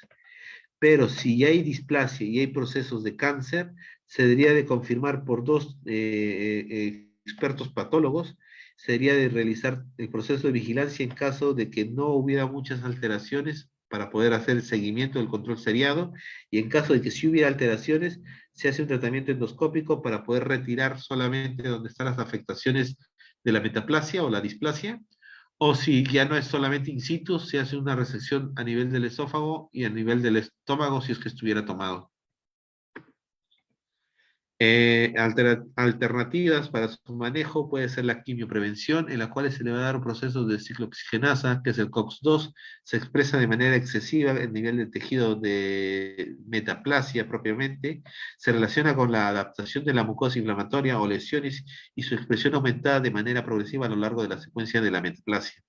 Esta expresión está ligeramente elevada en la displasia de bajo grado, pero se incrementa varias veces en el de alto grado. La mejor evidencia de los procesos de quimioprevención se tienen con respecto al ácido salicílico y otros antiinflamatorios no esteroideos que han demostrado una disminución en el riesgo de aproximadamente 0.57, ya que en estas formas se determinan con respecto a lo que es los grados de 0.82, siendo lo más intermitente y los más frecuentes de 0.54. Con respecto a los inhibidores de la COX-2 no selectivos, específicamente los asociados a los ácidos salicílicos, se vinculan con una disminución de la incidencia de cáncer de esófago, incluso cuando se usan de manera infrecuente. Recomendaciones. El paciente tiene que llevar una dieta balanceada, prevenir las comidas picantes, los fríos, el alcohol para detener el daño, y que el ácido produzca procesos de irritación y más noxa a nivel del esófago. Además, se debe evitar que las comidas sean copiosas y que las siestas sean justo después de haber ingerido los alimentos, ya que propensan que el ácido gástrico pueda pasar hacia la región esofágica. Esta es la bibliografía que se utilizó para el desarrollo de este tema. ¿Alguna pregunta o consulta para poder pasar al último PPT del día de hoy? Ninguna, maestra, todo claro. Muchísimas gracias. Entonces, permítame, voy a cambiar al último PPT.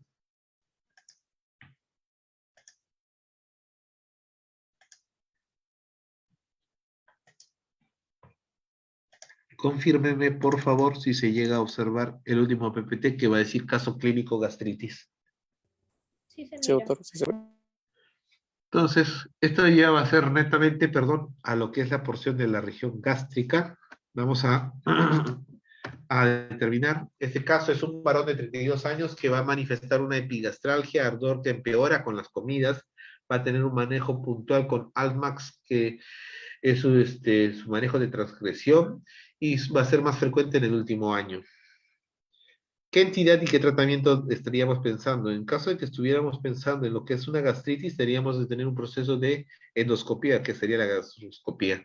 Si estaríamos pensando en un proceso de gastritis, que sabemos por el nombre del PPT, se debería manejar lo que son los inhibidores de bomba de protones. Para tal sentido, debería utilizarse el omeprazol, que se debería hacer aproximadamente entre 40 a 60 miligramos, una sola dosis al día, específicamente en ayunas.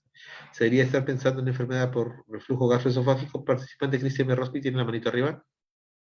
Doctor, disculpe, en el caso del hidróxido de aluminio o el bismutol, ¿también se podría utilizar? También se utilizan, pero ya esos son más como protectores de barrera, que también lo vamos a mencionar más adelante. Ok, gracias. Correcto. Entonces, si estábamos hablando con respecto a lo que son procesos de gastritis, debemos de tener en cuenta que estas enfermedades están relacionadas a la infección de un parásito, y este es el Helicobacter pylori. Para el Helicobacter pylori se hace un diagnóstico a través del test de aliento, que es la ureasa. Entonces, sigamos. La dispepsia que menciona el paciente a través del criterio de Roma II es cualquier dolor o molestia localizada en la parte central de la región abdominal superior. No mejora durante el proceso de la defecación o posterior a la defecación y tampoco no está asociado a cambios en las características de las deposiciones. En Roma III menciona que las dispepsias son síntomas o conjuntos de síntomas que generan o que se originan, en la región gastroduodenal, incluyendo los siguientes: pesadez postprandial, después de la ingesta de alimentos, saciedad precoz y un dolor o ardor en la región epigastrálgica. En Roma III, con respecto a la dispepsia, enfatiza en la diferenciación entre ardor en la región epigastrálgica y ardor o pirosis en la región retroesternal, ya que esta última que estamos mencionando está más asociado a una enfermedad por reflujo gastroesofágico, aunque ambas circunstancias pueden coincidir. Con respecto a los procesos de dispepsia, debemos de tener en cuenta cuáles son las dispepsias no investigadas, si son con síntomas de dispepsia por primera vez, si hay procesos o síntomas recurrentes que no hayan realizado un proceso de endoscopía o que no existe un diagnóstico concreto. Con respecto a las dispepsias orgánicas, van a tener un proceso de úlcera péptica que no es la única causa de la dispepsia orgánica. Y con respecto a la dispepsia funcional, cuando tras la realización de pruebas, incluidas la endoscopía, no se observa ninguna causa que justifique los síntomas que refiere el paciente. Entonces, para tal sentido debemos tener en cuenta que la dispepsia va a tener su relación entre la dispepsia orgánica y funcional, según Roma III. Vamos a ver que los síntomas a nivel gastrointestinal son superiores si está relacionado a un proceso de enfermedad de reflujo gastroesofágico o a un proceso de dispepsia. Si es la dispepsia no investigada o la investigada. Y dentro de la investigada tenemos los procesos de dispepsia de causa orgánica, sistémica o metabólica, o tenemos lo que son las dispepsias funcionales, entre las cuales van a estar determinadas dos. Una que es el síndrome de distrés postprandial, en las cuales vamos a ver molestias predominantemente no dolorosas asociadas al trastorno de motilidad gastrointestinal. O sea, significa que hay alguna alteración en la motilidad que genera este proceso de dispepsia.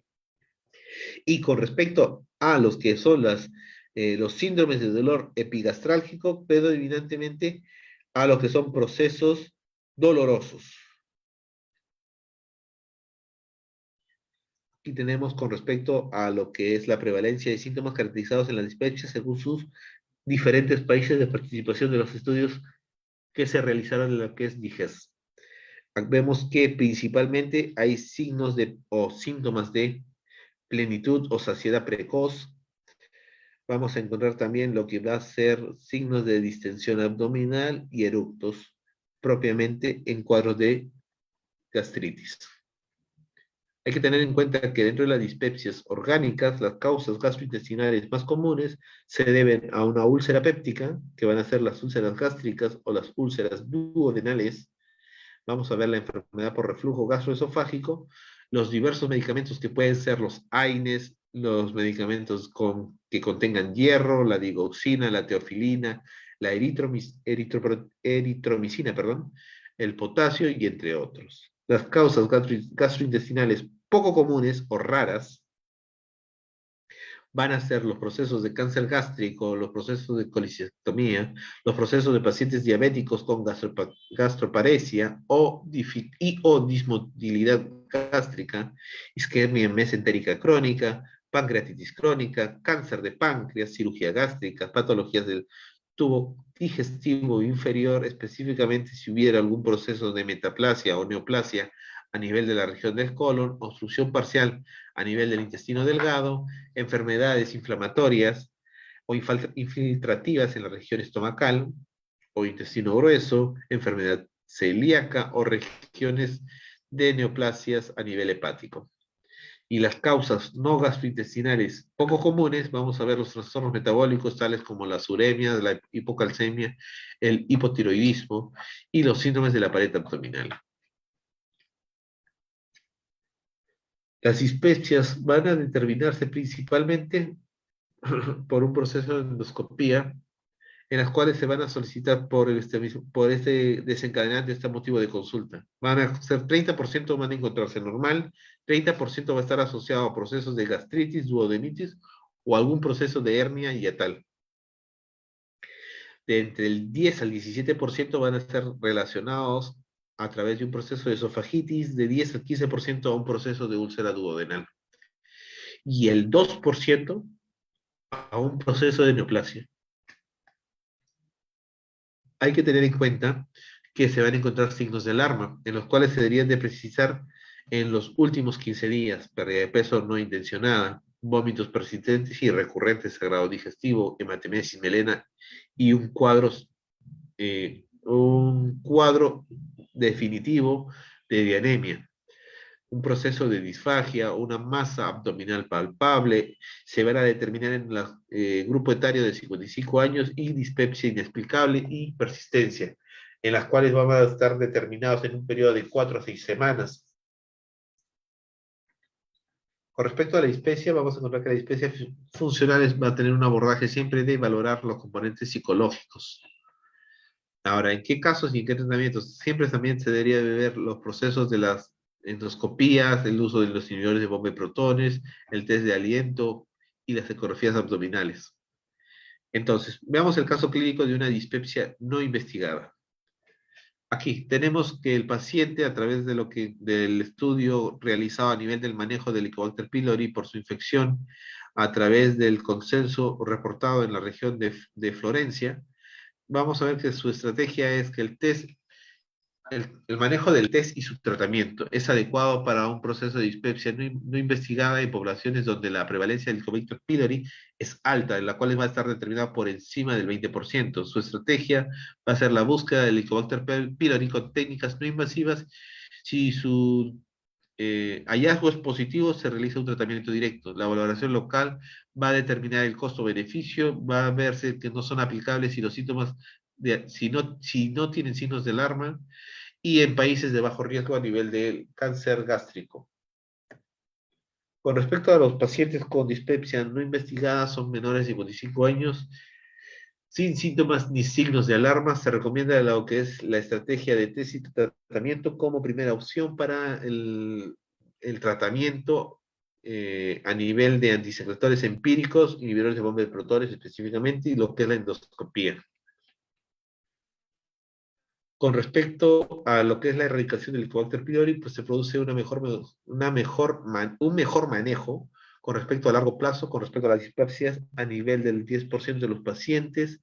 Las dispepsias por Helicobacter pylori va a ser diferente a las dispepsias funcionales, y esto va a estar determinado por lo que es Roma 3, en los cuales se determina que la etiología y las causas de las dispepsias son similares en los pacientes, y que la erradicación con respecto al Helicobacter pylori se produce a largo tiempo, y esto va a tener relación con respecto a las dispepsias cerca o alrededor del 10%. El Helicobacter pylori es un bacilo gram negativo que coloniza fácilmente las mucosas gástricas en el hombre. Va a tener un proceso caracterizado por una catalasa, una oxidasa y ureasa positivo. Se adhiere o fija fácilmente en las porciones infantiles, se transmite en los países de vías de desarrollo por una transmisión fecal-oral a través de aguas contaminadas, y en países desarrollados es por una transmisión oral-oral, que es por un proceso de regurgitación. Principal factor de riesgo van a ser bajo nivel socioeconómico o también un bajo nivel sanitario, los cuales van a estar caracterizados por procesos de hacinamiento y pobreza. Otros factores de riesgo o otros factores asociados al Helicobacter pylori están los grupos sanguíneos y aquellos que tengan el HLA, que es otro marcador a nivel de compatibilidad, que está relacionado al DKA10301. Con respecto al Helicobacter pylori, va a tener una prevalencia de aproximadamente entre el 50 al 60% de la población, ya que este estudio fue sacado de la evaluación con respecto a España. Está determinado en que tiene una incidencia de 53% en Madrid, 60.3% en Madrid, según los estudios en 1996, en 2007, y en 1995 tiene una prevalencia de 36% en Valencia, y en el 2006 tiene una prevalencia de 69.1% en Orunce. La relación prevalencia depende de la edad y esto está determinado según el estudio del 2007. Aquí tenemos lo que viene a ser los grupos etarios, principalmente siendo con mayor incidencia en aquellos que están entre los 40 y 49 años de edad, y se extiende hasta los 60-69, decayendo posteriormente en ellos. Diagnóstico con respecto al tratamiento, a la porción a la infección por Helicobacter pylori. Debemos de saber que va a ser un estudio endoscópico con biopsia, en los cuales va a tener una sensibilidad de aproximadamente mayor al 95% y una especificidad mayor al 100%. El hallazgo histológico, en la actividad de la ureasa va a terminar una sensibilidad del 93 al 97% y una especificidad mayor al 95%.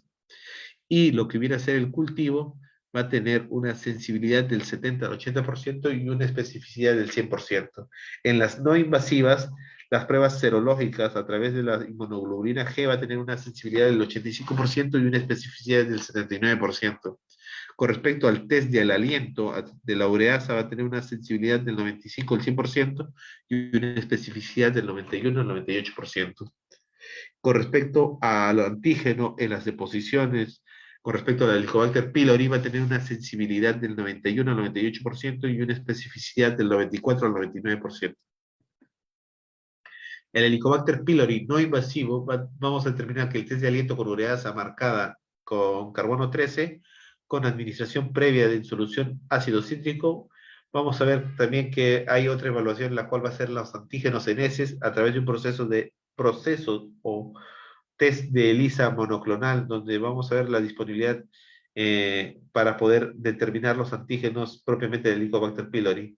Con respecto a la serología por inmunoglobulina G, no se afecta por la situación local estomacal, no útil para ver la erradicación, solo validar o ver los test en las regiones con respecto a lo que es el sangrado local, las atrofias y lo que son relacionados a cáncer gástrico. Con respecto a procesos invasivos, es necesario utilizar dos tipos de evaluaciones, las endoscópicas y las test de ureasa positiva rápida. El Helicobacter pylori va a ser un diagnóstico de la infección, el diagnóstico de la erradicación va a ser después de las 4 semanas de tratamiento, de haber finalizado el tratamiento, mejor dicho. No utilizar antibióticos durante 4 semanas previas, ni inhibidores broncos de protones 2 semanas previas. Indicaciones de tratamiento por Helicobacter pylori: enfermedades gástricas no malignas, no neoplásicas. Vamos a ver el manejo de la úlcera péptica, las dispepsias no investigadas, menores de 55 años y sin síntomas o con signos de alarma. Dispepsia funcional, antecedentes de úlcera que llevan a requerir algún tratamiento con AINE o ácido acetilsalicílico de manera continua. Atrofia de mucosa gástrica o metaplasia intestinal. Con respecto a las indicaciones de tratamiento por Helicobacter pylori, debemos tener en cuenta que las enfermedades gástricas malignas, como el linfoma de Malp, gástricos de bajo grado, va a ser un proceso de resección quirúrgica o endoscópica del cáncer gástrico, y vamos a determinar que si existe algún tipo de carácter familiar o hereditario, específicamente los familiares de primer grado. Con respecto a otras circunstancias, vamos a ver que va a haber procesos de anemia ferropénica de causas no aclaradas por deficiencia de vitamina B12, no explicables por otras causas. Se va a encontrar también procesos tales como la púrpura trombocitopénica idiopática, y ofrecemos que los pacientes tengan su diagnóstico por Helicobacter pylori. ¿Dudas? Debemos de tener en cuenta que a todos los pacientes con Helicobacter pylori se le debería realizar una prueba de ureasa del aliento, su identificación a través de la endoscopía. Con respecto a la dispensia funcional y la no investigada, ya hemos determinado cuáles son sus algoritmos de tratar, y en caso de resistencia, cuál sería su segundo manejo, cuál sería la alternativa, ahora lo vamos a ver. Entonces, con respecto al caso clínico, el test de aliento por Helicobacter pylori salió positivo. ¿Y ahora qué realizamos? ¿Qué debemos realizar? Las pausas clásicas para su manejo va a ser el omeprazol con 20 miligramos cada 12 horas. Señorita Liz, ¿tiene la manito arriba? Doctor, ¿en qué consiste el test de aliento? Se pone una cápsula en la cual va a dosar a través del marcaje radioactivo con carbono 13 para poder determinar si sale positivo o no a través de la ureasa, que es la enzima que tiene el Helicobacter pylori. Está bien, doctor, gracias. Con respecto a las partes de tratamiento, vamos a ver lo que es el omeprazol, en la cual va a ser 20 miligramos cada 12 horas, claritromicina se le va a dar 500 miligramos cada 12 horas y a su vez se le agrega otro antibiótico que es la amoxicilina, que se le va a dar de 1000 miligramos cada 12 horas. Se dice que se puede dar un tratamiento de 10 a 14 días, aunque otros estudiaron un tratamiento cortado de 7 días. ¿Sigue siendo una terapia de elección? Ahora lo vamos a ver. Con respecto al Helicobacter pylori y su manejo o su tratamiento en la era del incremento de las resistencias de los antibióticos, se menciona que no debería hacerse un tratamiento a corto plazo, ya que esto generaría que elementos patógenos no hayan recibido una adecuada dosis terapéutica y que puedan generar algún efecto de resistencia. Y como vamos a ver más adelante, esto se ve repercutido en los estudios que se van a evidenciar que sí, el Helicobacter pylori ha generado factores de evasión, primero de los fármacos y otros que son factores de resistencia. Se aboga para realizar un tratamiento combinado en la cual vamos a asegurar la erradicación entre el 90 al 95% de los casos.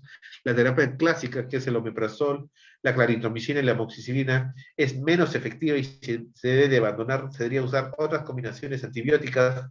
Se debería de evitar lo que es la claritromicina o la fluoroquinolona si el uso es reciente en pacientes por otros motivos.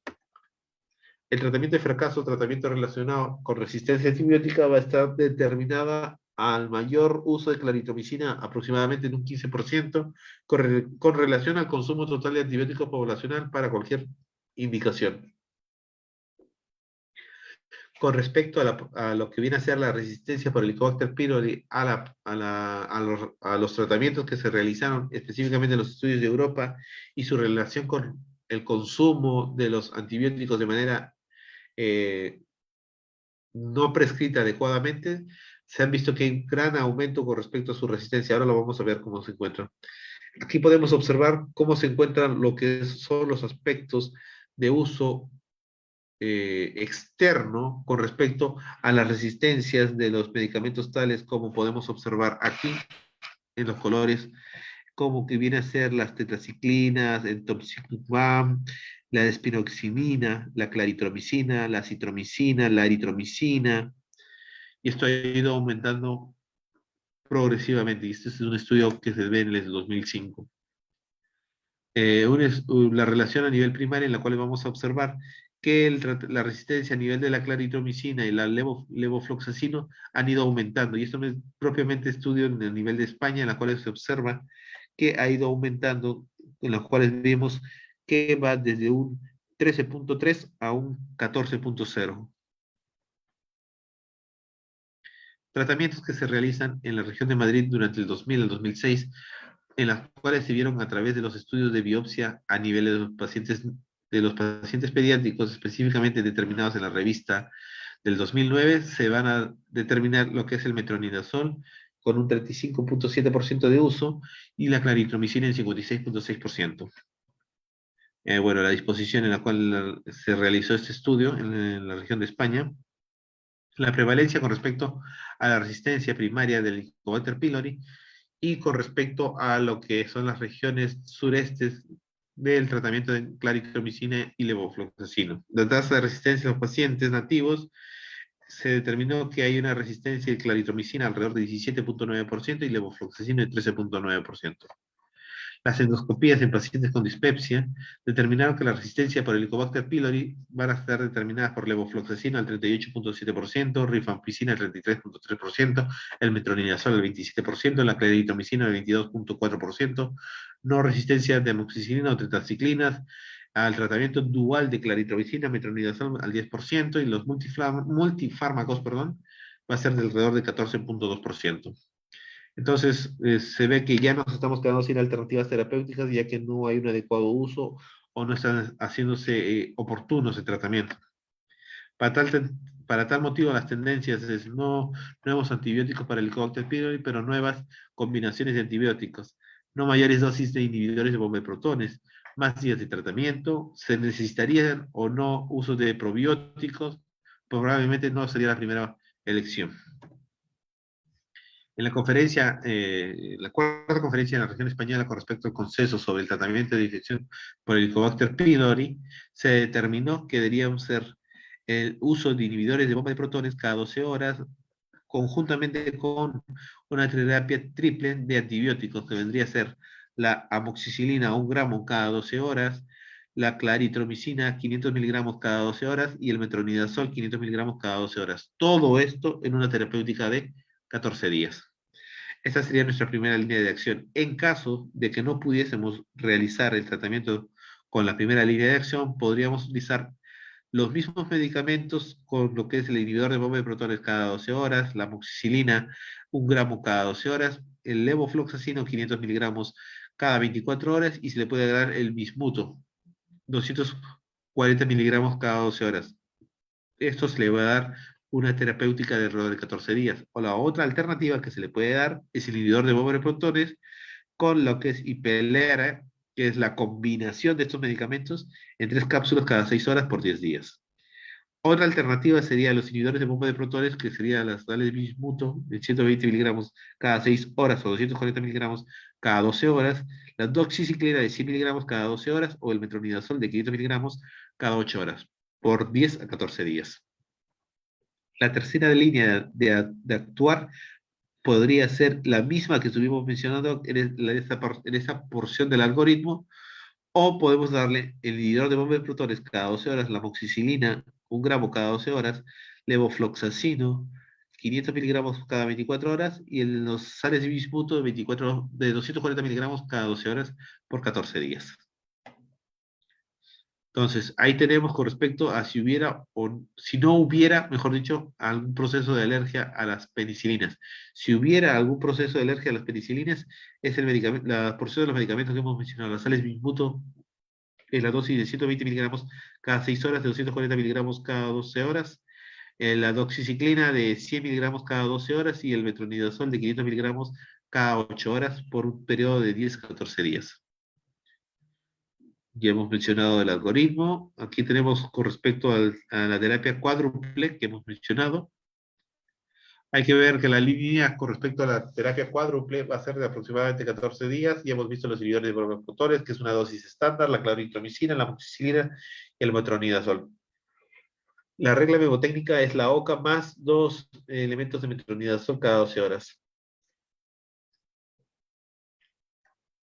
Ahora, aquí vamos a ver con respecto a los sales de bismuto, que es la terapia cuádruple con terapia de bismuto, que también es de 10 a 14, en las cuales se van a dar los inhibidores de bomba de protones, dosis estándar cada 12 horas, un subcitrato de bismuto de 100 miligramos cada 6 horas, doxiciclina de 100 miligramos cada 12 horas y metronidazol 500 miligramos. Esto se determina con el cuarto consenso de la Unión Europea, que el sales de bismuto se va a dar 2 presentaciones de 100 miligramos cada 12 horas. La doxiciclina equivale a la tetraciclina de 500 miligramos cada 6 horas.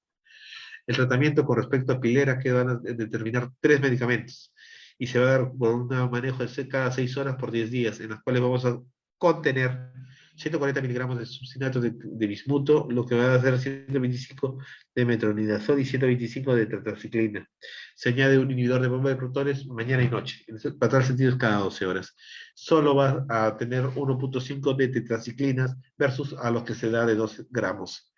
Y se va a dar un tratamiento de 10 días. Terapia de bismuto es 30% de efectividad en su segunda línea de tratamiento y con respecto a un 5% de abandono. El uso de sales de bismuto va a generar que las heces tengan una coloración negra, va a generar un proceso de disgeusia, sabor metálico, diarrea y procesos de dispepsia. La segunda línea de tratamiento va a ser el levofloxacino más el bismuto, en los cuales se da 14 días. Inhibidores de bomba de protones a dosis estándar cada 12 horas, levofloxacino 500 miligramos cada 24 horas, y aquí se remarca ese signos de alarma cada 24 horas, un gramo de amoxicilina cada 12 horas y los sales bismutos de 240 miligramos cada 12 horas, o una presentación de 12 p, perdón, de 12 cada 12 horas. Regla mnemotécnica es lo que es OLA, que es el omeprazol, levofloxacino y la amoxicilina, y lo que viene a ser las sales de bismuto cada 12 horas. La tercera línea es la opción contraria a la segunda línea, que es el metrach, que se recomienda lo que es el antibiograma de tercera línea. Entonces, aquí también se menciona, en caso de que hubiera algún proceso de alergia con respecto a las penicilinas, la alternativa es las sales de bismuto, la doxiciclina y el metronidazol. La otra alternativa que podría ser es los inhibidores de bomba de protones con la claritromicina y el levofloxacino. La primera línea, en caso de alergias de penicilina, la terapia cuádruple clásica con bismuto, que es la inhibidor de bomba de protones, dosis estándar cada 12 horas, subcitrato de bismuto de 120 miligramos cada 6 horas, doxiciclina de 100 miligramos cada 12 y lo que es el metronidazol de 500 miligramos cada 8 horas. En el cuarto consenso, en la Unión Europea, se determinó que las sales de bismuto, el citrato de bismuto, se va a dar 120 miligramos cada 12 horas, de las cuales la doxiciclina equivale a las tetraciclinas de 500 miligramos cada 6 horas. La pilera, en la cual se le va a dar cada 6 horas por 10 días, va a estar determinada de 140 miligramos de subcitrato de bismuto, 125 miligramos de metronidazol, 125 miligramos de tetraciclinas. Se añade lo que es los inhibidores de bomba de protones en mañana y noche. Ahora, con respecto al manejo del Helicobacter pylori por la infección, debemos de tener en cuenta que el consenso de Florencia determina que la resistencia por claritromicina está determinada en valores mayores al 15%. Se han visto que hay baja resistencia al metronidazol, por tal sentido los inhibidores de protones se van a estar asociados a amoxicilina metronidazol en la terapia triple. Se ha visto también baja dualidad con respecto a la claritromicina y al metronidazol con respecto a sus resistencias, a una resistencia menor al 15%. Para tal sentido, la terapia cuádruple, concomitante con o no sales de bismuto, puede determinarse en la terapia cuádruple. Con respecto a la dualidad alta, con respecto al claritromicina y metronidazol, se genera mayor resistencia, mayor al 15%. Para tal sentido, se debería utilizar concomitantemente el sales de bismuto con la terapia cuádruple. Caso clínico, perdón, debemos de ver que el test de aliento del Helicobacter pylori fue positivo. ¿Y ahora qué hacemos? La terapia cuádruple concomitante era inhibidor de bomba de protones en dosis usual o estándar, cada 12 horas amoxicilina 1 gramo, cada 12 horas claritromicina y metronidazol. Eso es siempre y cuando supiéramos que no hubiera alguna alergia con las penicilinas. Indicaciones con respecto al tratamiento, vamos a ver que las enfermedades gástricas no malignas, para poder determinar por las úlceras pépticas, dispepsias no investigadas menores a 55 años y sin síntomas o signos de alarma, ver la dispepsia funcional, los antecedentes de úlcera que van referidos a tratamientos como AINES o ácidos acetilsalicílico de manera continua, atrofia de la mucosa gástrica o procesos de metaplasia intestinal. Hemos visto con respecto a las neoplasias, que es el linfoma de Mal. Se volvió a repetir. Resumen entonces con respecto a lo que hemos visto. Las dispepsias van a ser procesos de dolor, ardor en la región epigástrica. Debemos de medir y ver el tratamiento y el manejo con respecto a las dispepsias, específicamente las de menores de 55 años, sin síntomas y sin signos de alarma, las que van a ser consideradas como no investigadas. Y con respecto al test de aliento, deberíamos de ver que no se debería realizar antes de las 4 semanas, y deberíamos de tener un periodo en el cual no debes utilizarse inhibidores de bomba de protones por lo menos 2 semanas.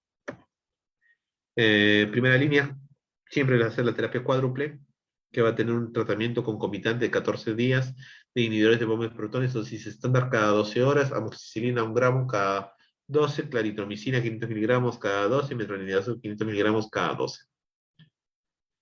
Este es el hallazgo, esto es el estudio que también se utilizó para poder determinar con respecto a la eficacia, satisfacción y el proceso de la inmunogenicidad recombinada con respecto al Helicobacter pylori, con respecto a la vacuna en niños en la región china, en las cuales se determinó que alrededor de los cuales se hizo un estudio en los niños de 6 a 15 años de edad, sin ningún antecedente con respecto a la infección del Helicobacter pylori, en los cuales se determinó que en los 3 seguidos años hubo una efectividad de alrededor del 71.8% aunque este mismo estudio determina que necesitan más estudios para poder validar estos resultados.